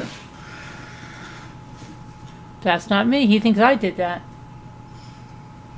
He does? Yeah. You're being blamed. You're being blamed. Mm-hmm. Tutor. Well, Yeah, not me this time. Not me this time. Well, there's our host. Where? Car. Do you know car? Hardcover. Car. All right, let's see. So, who is there? So, we don't have, let's see, I guess. So you're going on a road trip tomorrow, you say? No, Yes. we're gonna play word cookies. We are, but I know, but I'm talking about tomorrow. yes, I have a road trip. A secret, special, spy road trip. Spy? Yeah, meaning, I don't know, I'm going on a secret trip. Oh, you're gonna do some sleuthing? Yeah, on a secret Oh, trip. boy. It was a secret till Scooter's lips blew. To a very, very, Oh. very, very secret location. It's okay. Nobody Oh will my know where. goodness. Nobody will know where in the world we are. Where in the world is car? You know what? I was shopping and Kevin asked me why there was nobody else in the store with me, and I told You him misled me. I don't shop with people. I tell them I'm coming in and to get everybody out. She misled me, Scooter. Did she? She made out like she was taking a leisurely walk around the lake Oh, in the he woods. said, how come you sound weird? And I said, because I'm walking. But I didn't say I was walking around the lake. Oh, okay. I just said I was walking, and he just assumed. And you know what happens when you assume? Mhm. Yeah. Yep. It's too bad because assume's a good word, but every time I think about it, I can't use that.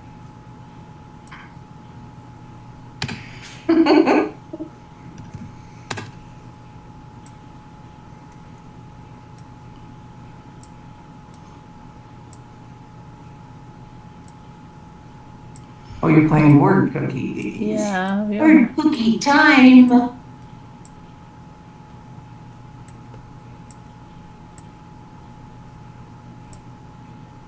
Word cookie time. Hi, little lady. Where in the world is car? I'm in San Diego. It'll be.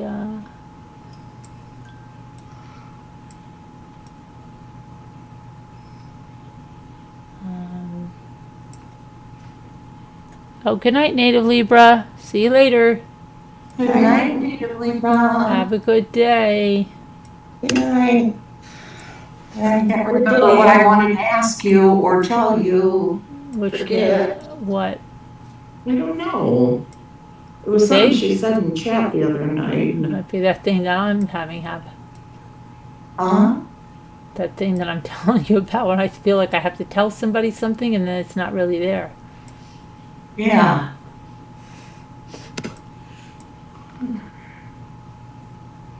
Yeah.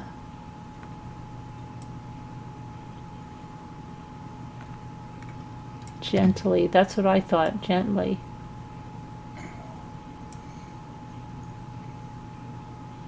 But I tried gent and that's not there. Did land.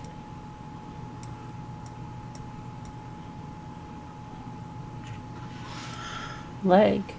Yes, leg. What was that screaming? You heard that's Kevin breathing. Wasn't me, Good dear. morning. I heard a scream. You heard a scream? Yeah. I didn't. You didn't hear it? No, maybe No. it's the people across the It was way. like somebody's TV or It something. was me. Oh, maybe. Really? Your TV? It was me. Was it? Yeah, I wheezed. Oh. Oh, Really? maybe. Yeah.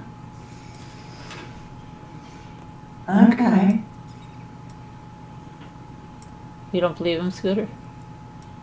No, I do. I guess that was it. Probably. I don't know. You still have a little doubt that it might not have been. I guess that had to be it, probably. Yeah, it was me.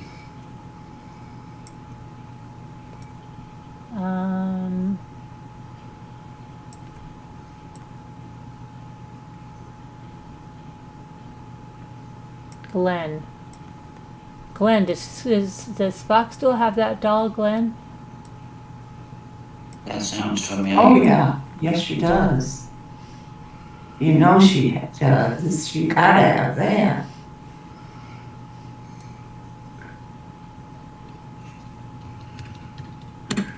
Did you take him somewhere recently?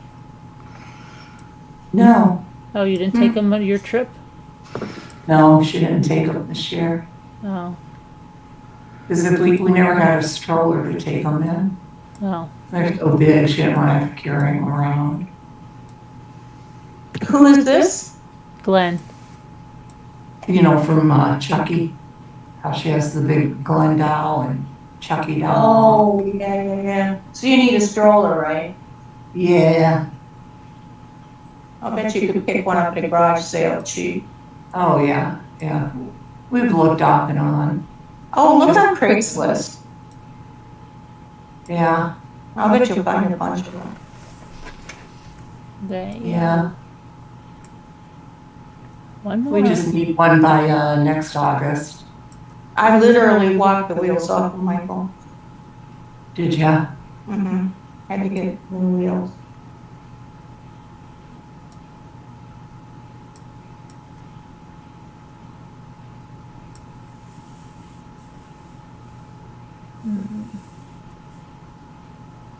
One more.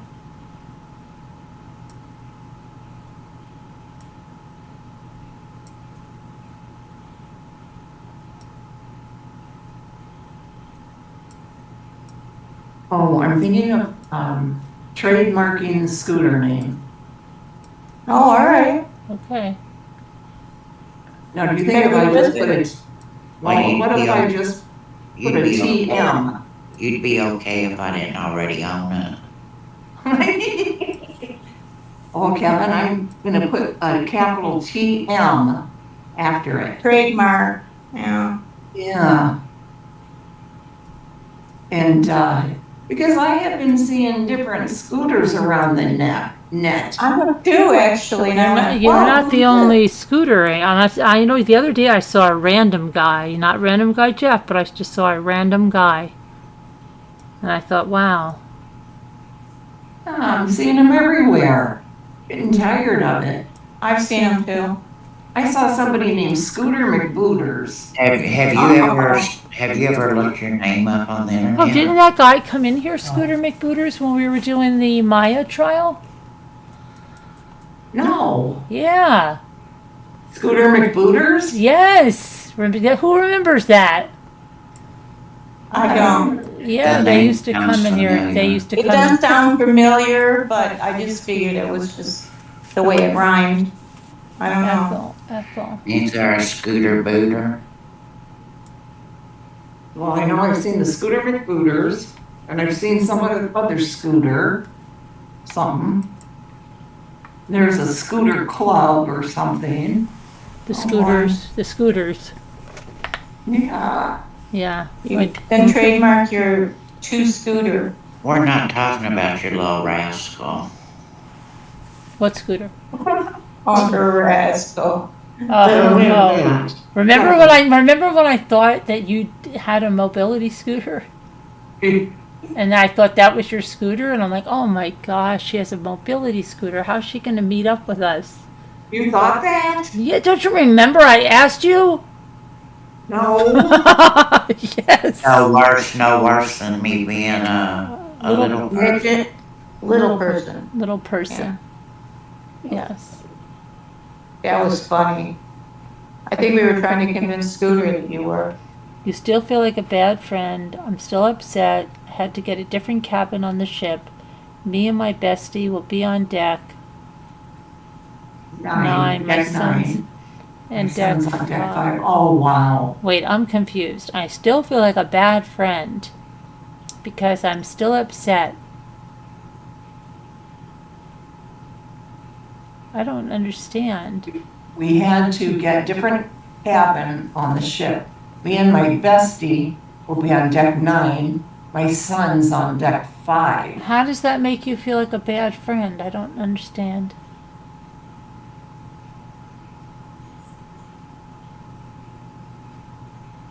I'm confused. Because you'll be with your bestie. You and your friend are sleeping together, and you want to be sleeping with your sons? Sansa. Sons. Sansa. Sons. Sons, plural. I said sons. Oh, sorry. She wants to be sleeping with her sons instead of, but then how does that make you a bad friend? Wouldn't that make you a bad mother? Because you're choosing your friend over your sons? I don't understand. Bestie has to have her scooter, so we have to have handicapped room. Right. So wouldn't that make you feel like, one of them? but wouldn't that make you feel like a bad mother?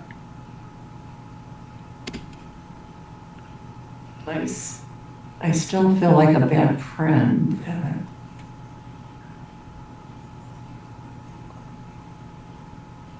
Emmy says, read again. We might be reading it wrong. No, we were supposed to have rooms. Right, but your friend has to have this thing, so you're going with your friend, so you're being a good friend, but wouldn't that make you feel like a bad, you said you feel like a bad friend, how can you feel like a bad friend? You're following your friend, you're being a good friend. Okay, I'm not saying you're a bad mother, but I'm saying if you're going to feel like anything, wouldn't you feel like a bad mother because you're not on the same deck as your sons? But I don't think your sons are going to really care. I honestly don't. And that's not being mean. I just think they're going to be like, okay, you're there, we're here, big deal. You know? Yeah, there's scooters, so we have to have handicap room. You're So probably does he still live at home? No. No, these are her adult sons. sons. They all paid for her to go for. Oh, For, they're not your sons, because I'm sitting here and I'm thinking, wait. No, they are her sons. No, yeah, hers, but I thought they were yours. Scooter And doesn't I'm have going, sons. wait, Scooter doesn't have any sons. I know. No, it's Captain Lee. We're talking to Captain Lee in the chat, Sharon. Oh. I'm lost. But see, I still I don't get think it. that. No, I get it now. Wouldn't that completely. make you feel, if you were going to feel anything, and I don't think she needs to feel anything, but wouldn't you make you feel like a bad mother, not a bad friend? You're going with your friend. She feels bad because they're not going to be right next to each But other. she said, I feel like a bad friend. No, I get But it. they wanted her to bring a friend. But I And just I don't don't, think it's that big of a deal that they're on different level of decks. I don't think it's a big deal. I don't Not know. You know, cruise ships are big, but they're not like, you know, a hotel. but you're in mostly Vegas. going to hang out, not outside of your room or inside your room. You mostly hang out, like, don't you hang out on the boat or something? Explain But, it I again mean, in the. you can call the room assigner, you know. There is such a person as a But she room can't, assigner. I don't think she can because they need a handicap thing for her friend. Right, but She that doesn't goes mean on, that Sharon. every cabin in that row is. She goes on these cruises all the time. Yeah, the boy, yes. My sons, yes, I am sad. I can't be next door. We wanted to journey balcony. Right. Right. But you yeah. said you were a bad friend or you feel like a bad friend. But you're being good to your friend. Right? Right. Because if you were a bad friend, Captain Lee, you'd be like, tough tooties. I'm up here. You could stay down there and get your own room with your mobility scooter. That would be a bad friend. But you're going with your friend, so you're being a good friend. So how could you feel like a bad friend? I think she just worded it wrong. Could be. Okay. But let us know if you worded it wrong there.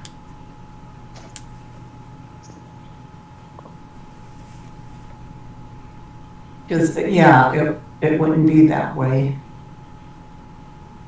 When we were in here before talking about this cruise, that her sons are saying, don't, now stop. She was getting on their nerves because she keeps counting all the days. And they're like, okay, stop it. She's been doing it for months now. She's so excited. Oh, You know, they're just teasing her. Heart is saying she feels bad about resenting it. Wait, what? No, my friend is bothered. I am not happy about it. Oh, my friend No. is bothered. I am not happy about it. She feels bad that she needs the scooter. Oh, Oh, you mean you're telling your friend how upset you are that you had to go in a different room because of her scooter? oh, Yikes. Oh. I get, okay. Okay. So you're like, it's all about you and your stupid scooter. We can't be where we want to be. And now I have to be miserable on this cruise. Are you telling her that? Hey, I wonder if your sons, if they can somehow get their rooms up there. Exactly, there's a room assigner. You call and you ask, they can't guarantee, but they will try and honor But your in wishes. all honesty, how old are your sons? Aren't they in their late 20s, early 30s maybe? They're probably glad to have their own space. You know, what if they meet some ladies on the trip or something? True enough. You don't want to be here. Third wheel? Yeah. You know, you guys will have a blast no matter what. After all, you're just going in there to sleep. Yeah, that's true. Once we got the call, we had to get a different room. I said it kind of made me not as excited. Oh, no, no, no. Don't let that stop you from being excited. You gotta be excited, girl. Yeah, it's like if, we got the room assignments at the beach house, and if I made a big stink about having to be bunking with Scooter, then, Same here.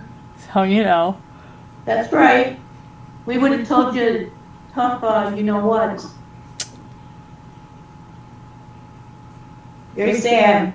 yeah, about 35 and 32, I think you'll be all fine. I think you'll be fine. Yes, I hover, she says. They'll probably like the hovering to be down to a couple of decks. You'll have a lot of time. I mean, you're not going to be really, those rooms are not that luxurious or roomy, I don't think, from what I've seen. You're not going to be spending a lot of time in those rooms. You're going to be outside of those rooms. But maybe somehow, some way, your room, they can get a room next to yours with the adjoining balcony. I mean, there's still plenty of time.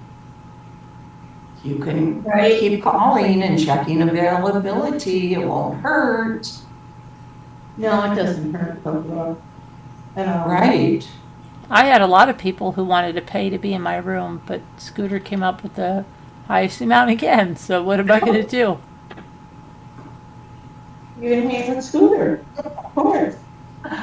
She outbids everybody every year. We all drew straws and I got the shortest. Carolyn requested you, Scooter, don't let him try and fool you. Oh, I know. I saw I heard her about it. hovering over my bed with a knife one night, and she told me she was making a sandwich. Oh. Well, she probably was. Maybe she had a question about cut the bread on the diagonal or straight across. Right. Right? Yeah. With crust or without. As long as you kept getting the answers right, you got to live.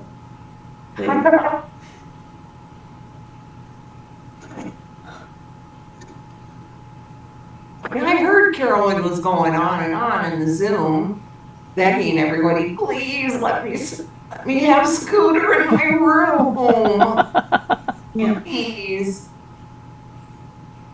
Heard she was just really carrying on, something fierce. We made it happen. We all had to do really weird compromises and Yeah, Mm-hmm. yeah, little lady. That happened, I guess. That's what I heard. it happens. It's fun. That's it. All right. She likes the cruises. I told my bestie if we are ready for dinner and they aren't there, she has to go in her scooter for them. Well, you can call them, can't you? Just call them Sure, you call their room. and say, where are you? It's time for dinner. But what if they start finding some lady friends and want you to be like, take a hike? Right? Then all you have to do is have an eye contact thing. Do they have Come on, girlfriends? I don't know. Maybe they have I don't know, girlfriends? need one look and I would know to get lost. I'm just saying. Yeah, what if they meet a lady friend on there, Captain Lee? And they're like, Mom, we're going to dinner tonight with our lady friends.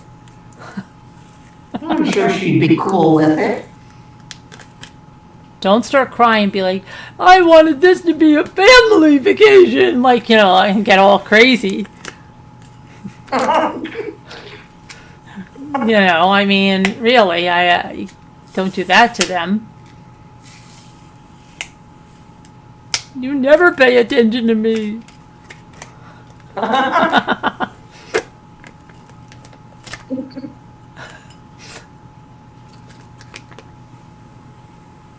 She's just playing around with you, Captain. I'm not really. I mean, what if they Yes, meet you somebody? are. No, I'm Stop not. What it. if they meet somebody? Well, yeah, I'm serious. they're her sons. They wouldn't be paying for her to go if they didn't want to spend time with her. I know, but they're not. Well, she was supposed to bring a friend. So Yeah, she brought her friend. right. So, And then they might be in finding other words, a lady she friend. won't be lonely or bored because she'll have a friend. That's the way I see it. I think her and her friend always go together, if I'm not mistaken. Oh, all right, then that's even better. Maybe it's a singles cruise. Oh, I don't know. I don't know. Wasn't there something about that recently? Oh yeah, that lady went on a singles cruise but it was all for single women. And Really? yes, and she was on the cruise and she's like, what's going on? I thought this was a singles cruise. Or no, she thought she was the entertainment. It was that show and it was a gay cruise and she thought it was going to be all gay men because they love her comedy.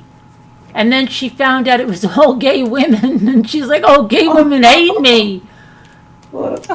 And right? Wasn't that show? That's the movie we watched. Yeah. Wasn't that show, right? She thought it was going to be all gay men and she was all excited. She's like, oh, gay men love me. They love my comedy. Yeah, I'm all for it. And then she gets on. And it was all gay women. Something like The show or series was called Jean Act. Smart. Yeah, Jean Smart was Oh, in yeah. it.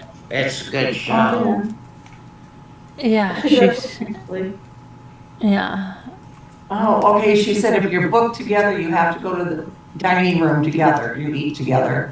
Really? And the other is putting his mind on God. He says no time for women. They both sound like really nice young men. Oh, is the girlfriend going? Or is she staying home? I don't think the girlfriend's going. I don't think. I could be wrong.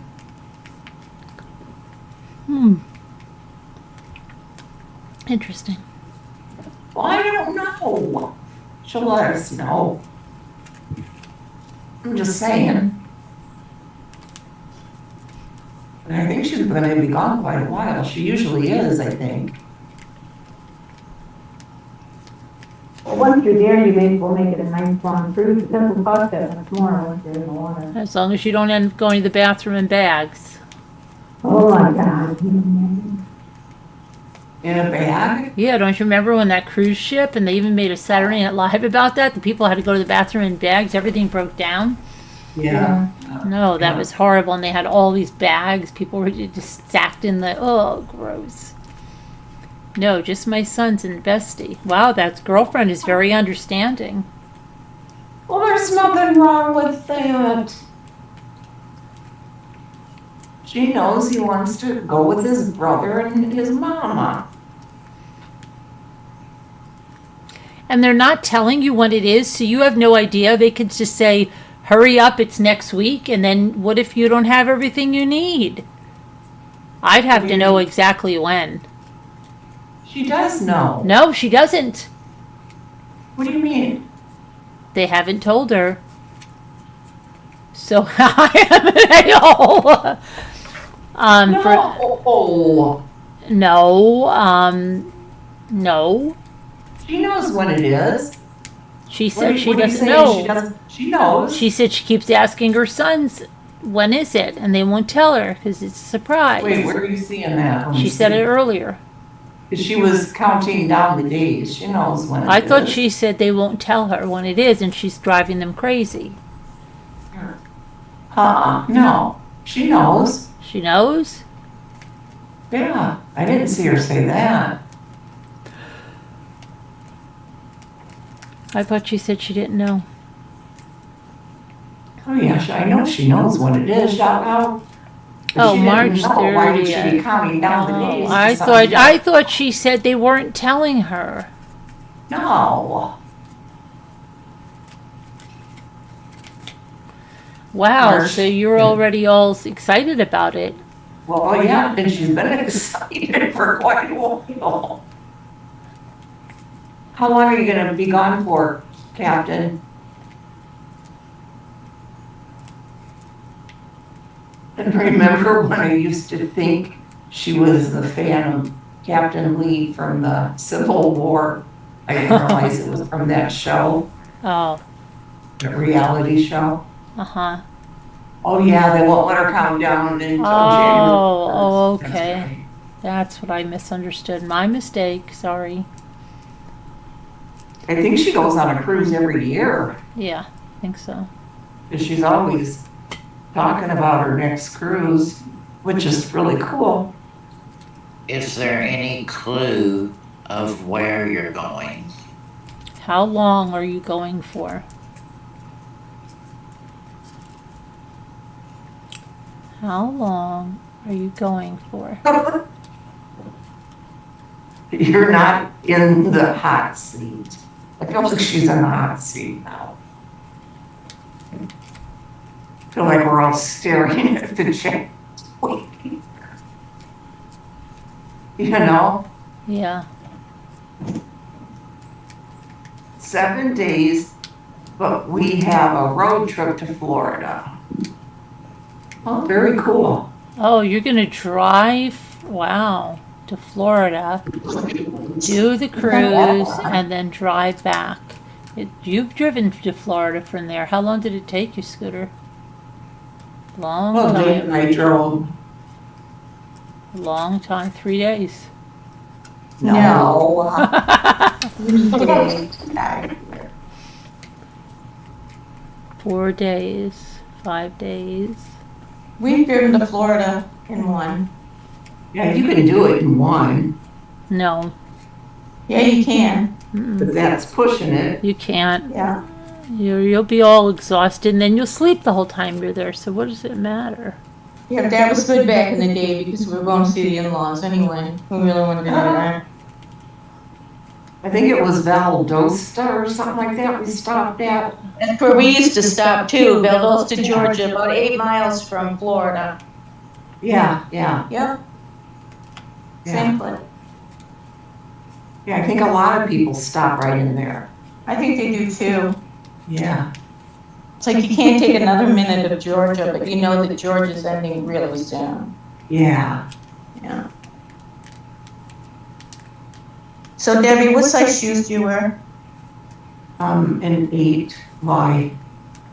I don't have those tiny baby feet like you. Don't be worried about other people's hoofs. Well, no, but I got some sandals that I ordered, and they're just too big, period. So I'll bring them on vacation. I guess it'll be a Cinderella deal where everybody, whoever they fit the best, they can have them. What size are they? It doesn't say anywhere on them. I ordered a 5. I promise you, this is nowhere near a 5. Remember you all got scammed on the sandals last vacation? Carolyn, Yeah. I forgot to tell you that I did. They were here when I got home. Really? Yep. Yeah, I guess they had gotten here like the day we left or something. Yeah, Oh my god. and I hate them. I Really? absolutely hate them. Really? Oh, makes them Yes. even more fun. Yeah. They're not even comfortable one bit. No, really. Then you can bring them and give them to someone. Very true. Here's my Very really true. uncomfortable shoes. Does anybody like them? See, if Yeah, they fit, they might fit somebody differently and be comfortable for them. Right, yeah, It's good idea. comfortable. I'll bring them, yeah. I'll bring them. Remember Ruff was trying to get rid of shoes and nobody wanted them, and then Abby was like, I don't really want Evie these. too, Evie brought some. Yeah, He brought I know. a pair of Crocs, ended up giving them to me, I brought them home. And I ended up giving them to Nikki. Some of us had issues of throwing stuff away to get home. True. Very, very true. Throwing stuff away. Yeah, we didn't have a choice. We had too much crap. Not this time. You didn't throw stuff away last time. Maybe you didn't, but we did. We threw stuff away this time. Really? We threw a lot away, a lot. I just couldn't do it. You're scared for some reason because of the Titanic, little lady. It's That's why I unsinkable. want to do a European cruise, like It's a Viking river cruise, unsinkable. because you can see land the entire time. They're expensive, It's but I have a unsinkable. friend that says, come on, I'll go with you. So I might do it. It's You're gonna do it? unsinkable. I might. Yeah. Where at, did you say? I'm not sure, probably, I'd like to do the one that, there's so many different ones, there's the Rhine River, there's the Rhone, I don't think they do the Danube, maybe, but there's major cities, like, on these routes, and you get to get off and spend a lot of time. You know, you might get to spend 2 days in a city, but you go back to your boat at night, so you can eat it on the boat, sleep on the boat, but get up and go back and check out the city. So, I want to go on a tour of cathedrals. Iceberg, Yeah. straight ahead. But what about the pirates? What about the pirates? They don't go on the rivers, they're ocean. Aren't they? I don't know. Hmm. Yeah, I don't know either. You can learn a lot about the European and world cruises on that channel. This couple, Sharon, would you and your husband ever consider paying $100,000 and you would have your own cabin on a cruise ship and you would circumnavigate the world for 15 years and you would pay monthly $3,200, and that includes 3 meals a day. It includes drinks, alcoholic wise, for every meal, and your fountain drinks and Wait, stuff this like is that. another couple you watch? I like that. You have to tell me the couple. I'd like, that So sounds this appealing to this me, is actually. the third channel, Kevin, that she is promoted on his channel. I'll have to show you guys in Zoom. Do you find it interesting? I find it interesting. It is interesting. I don't And, think I would do It's that. the 15 and they years get on a along cruise with ship? But guys, there's so much drama. Wait, you've got to pay $3,000 a month Yeah. and $100,000. Wait, $100,000. One couple, but it's 15 years. But then you can never. Do you ever dock and get to see your family or anything? Yeah, there's No, no reason why they no, can't meet up. Scooter said no. They can come and stay. They can come and stay and Do- visit. Do they have to pay? No, supposedly not. Supposedly not. They were supposed to take off from Belgium, I think, May Oh, all right. 30th. So they sold their house and everything? Yes. And several other people sold But their homes. that sucks because they don't get anything. They don't own anything at the end of that. Right. Yeah, but I mean, the But house they- might have been worth 500,000. Right. Still have 400 in the bank. But you have traveled the world 3 times in 15 years. That's awesome. I would definitely do it. What kind of room do they get and what Well, they they show you, they show you, they show you Yep. on a tour of their room and whatnot. hard no for a little lady. Hard no. Well, They were supposed to leave dock on May 30th of this year.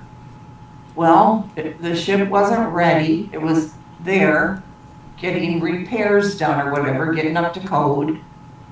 And it went on and on and on all through the summer. So it's a scam. Well, that's what a lot of people thought. There's 2 couples I'm following. Wait, but they're all by themselves on the ship? No, it's a cruise ship. No, Okay, they're not. but there are 2 couples lot that of you're other- are on the same ship? Yes, there's 3 people actually now I'm following on there, 3 different couples. On the same ship. Yes, And they're all doing YouTube channels. 3 of them are From the same ship. from the same ship. Do they know each Yeah, but- other? different perspectives, isn't it? Do they know Right. do they know each other? Do they, They know of collaborate? each other. Do they, They know of each other. That's so weird that they're Well, both sure, and I think one of the couples, is one of the couples from Michigan? Yeah? This is not those Mormons you showed us the other night, is it? No. But Okay, I still- Kevin, yeah, but- 3 I don't know, wait a but- minute, 3 5 now channels she's promoted. Huh. Well, 5 channels. Okay. You said that Okay, anyway, they didn't get actually on the water. how did you find these people? They just came into your feed too? I don't know, but they finally got on their way, October something, or the end of September. They're Yeah. finally on their cruise. How old are they? Finally.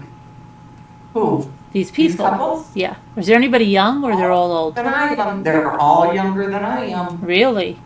oh, Yeah, and one lady though was kicked off before she even got on. Felt really bad for her because they said she was talking crap on a WhatsApp, complaining about all the delays. So she's been going around who different was- channels trying to who tell was- her story. Who was oh, can you get her on here? Can you get her to come on? You know her? I could ask. Yeah. She was, She's just like in comments. who was you know. monitoring her what apps, her what app? The owners, I guess, of the cruise. But they shouldn't have access to that. That's private. I know, but supposedly people turned her in from the group. All right, can you see if you can get her on here to tell her story? I wonder, that would be interesting. You said she's looking for places to tell her story. This is a place. Yeah. Can you get I her on? am Christina. Now you guys know, I'm sitting here a lot of times and typing in Carolyn's. And most of the time I am listening, I promise. But tonight I just wanted to listen to my Japanese guy, see what he was saying. Oh, and then also now I'm following this other lady. She was sitting in her car. She lives in California. She has 4 kids, I think. Yeah, oldest is already out of the house. And she was showing all these people that she was considering dating on a dating app, and gosh, she was so funny. I actually literally was laughing out loud because she was showing their pictures on there, Yeah. just describing, gosh, she was funny. She could be a comedian in real life. Just so funny. And and then there's another one I started Now we're up to following. I don't 6, even 7. know why. Her name, what is it? It's something. And she just wears like a cap. And most of the time, nobody's even in her chat. And she's naked? No. What? No. And she's like, I don't know what she's even doing. You just see like an object there. Why do you watch that? You feel bad for her? I don't know. Do you talk in the chat? I've never said anything in there. Well, I'll tell you something. We felt bad for this lady, right? The other night, I just Yeah, saw we somebody. did. I saw somebody pop into my live chat, and she was a lady, and she was doing a craft, and Yeah. we go. I looked No and I one said, there, "There's nobody." not one person in her live chat." I said, "If we all went in there and said raid from Molly Rayleigh, she'd probably get really excited." Yeah. She didn't. Right. She didn't even. Did she? No. She barely batted an eye. Really? Yeah. And then Pretty funny, really. Kevin wanted to tell her off and say that maybe if you were more attentive to your chat, you'd have some people watching you. I'm Yeah, gonna see if I can find her channel name just to tell you because we guys. all came in and then we said hi, and then the only person she said hello to was Margot. Yeah. Out of all of us, she only said hello to Margot. Yeah. That was it? Yes. Yep. And all the rest And of then, you is well, hi? then Kevin started telling her something, and finally she said something, and she said something to Kevin, and I said, he likes to be called Kev. And then she said, oh, I'm sorry, Kevin, Kev.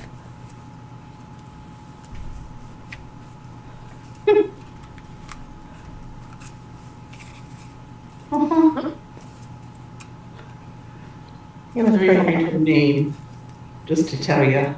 But we And just then we kept said- waiting. She's bound to say hi. I mean, my Yeah. God. She went from nobody to, I don't know, 8 people or something. And... But no. I can't hear you, Carolyn. What? Okay, I couldn't hear you. Okay. It's car, Kevin. Car. And she said hi to you, not me. No, she said hi to Go Margot. hi to Margot. Margot, then you. She never said Oh. hi to us. Oh, so- No, not me. She didn't. Mm-mm. No biggie, but you know, if she Maybe had she was nervous. 270 No, people, she wasn't I would nervous. go, She was, no, she wasn't, because she had a big paper company and stuff. She was just in had her own nobody little watch it. world. Yeah, she was just like do do do do do do, and not paying attention at Yeah. all. Yeah, we thought she was gonna get so excited with us all Did going you in. say- Did you say she had a bunch of people watching her on Facebook? She said something about somebody watching her on them watching her on Facebook. So I guess she was just, I don't know. Why doesn't she tell them to come over to YouTube and watch? I don't know. She had subscribers. Oh, it's Yeah. on She has- Facebook. She had some subscribers, but she was No, just on doing YouTube. this chat. Oh, she was like, Oh. we're like, oh, are you going to use an iron to decoupage that? Kevin said Yes. She said, She I'm got gonna the do iron that. out. She had every tool known to man. You know, if whatever, she just reached for it and there it would be. So, interesting.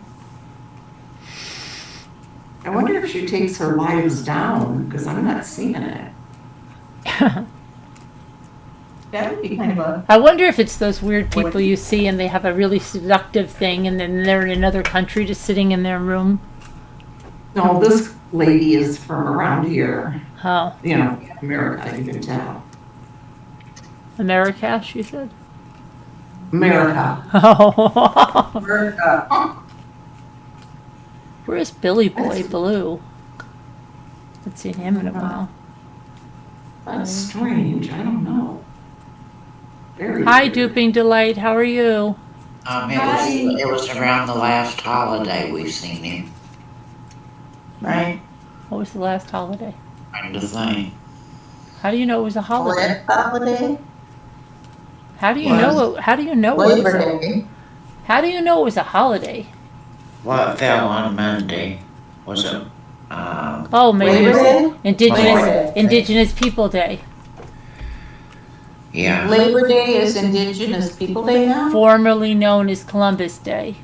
Oh, Columbus Day. Oh, yeah. I think we seen him around then. Maybe so. Oh, you just woke up? Where are you? Where are you, Duping Delight? Oh, she must be at the UK. You must be in the UK. Why am I not getting tired? This is not. In the U of K. And I have to. Yeah, the U of K. Probably.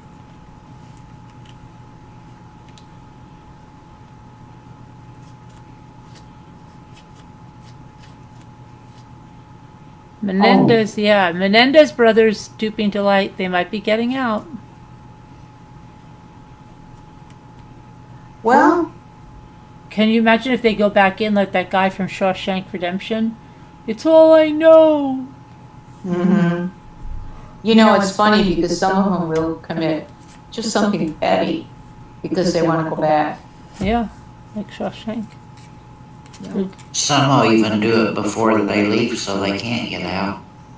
One time, my daughter had a dorm apartment or something. I think they all decorated it like Shawshank Redemption. I don't even know what that was about because I never I thought we weren't going to talk about her being in jail.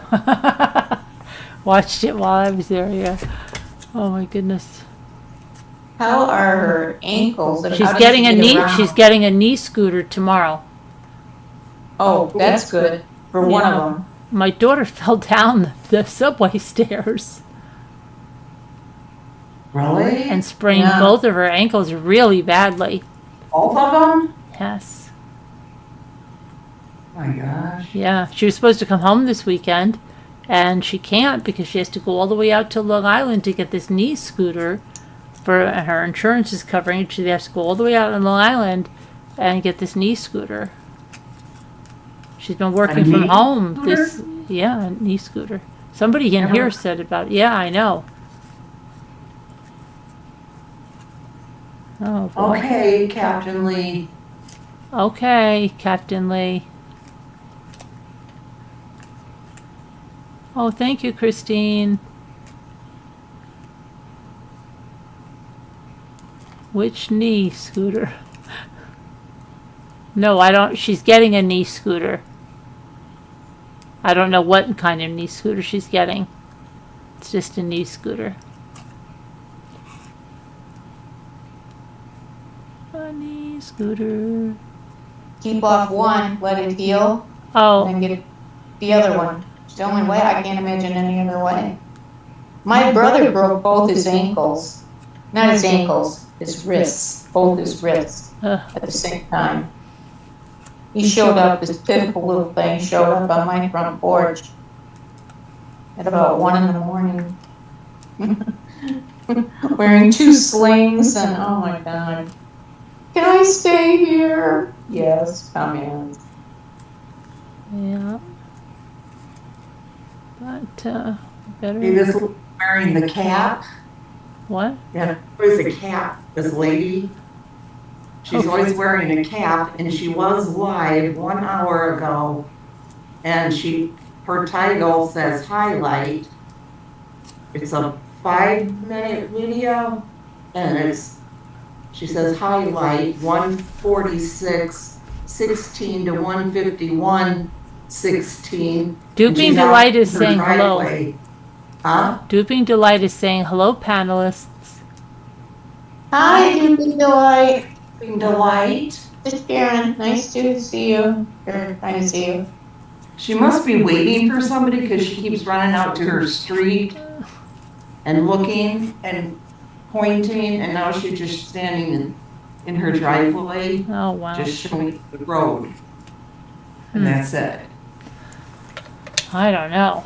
All right. Well, I think we're going to sign off for tonight, but thanks for watching. We have a verdict watch tomorrow, and then tomorrow later I have a little bit of a road trip going on that, but we'll see about that. All right, everybody. Take care. Good night, Oh, y'all. night, wait, I'm not in. everybody. Have a good I night. don't think I'm in Have the a good right. day if you start your day. Bye-bye. Hold on, I'm not in the right thing. I gotta go over here. Hold on. Hold on. Uh-oh. I feel like an iced coffee, but that's probably not a good thing to have right now. Probably not. That I cold, don't think Got it would one in be my bad. refrigerator. that cold brew, oh, I like having that cold brew that I made. It was really good. You might be able to have the coffee and I sling don't- something on. I don't like that coffee that do you know, wait a minute, we just got a message that short videos on YouTube are now going to be able to be 3 minutes long, starting October 15th. I heard Oh, they're really? paying more. Oh, really? Yes. I heard shorts are paying more too. And it says shorts longer than 1 minute with a copyright claim will be blocked. This won't affect your channel, but you can use editing tools to remove claims, it says. And that just means because people use music on shorts, like different music. Right. Yeah. Just telling you, I'm trying to share the YouTube news. Are we still? Yeah, we are. I'm trying to get us off. Okay. Are we on 4 platforms? Yeah. Bye, everybody. Bye, everyone. God bless. Bye, Prayers. y'all. Love you all. See you later.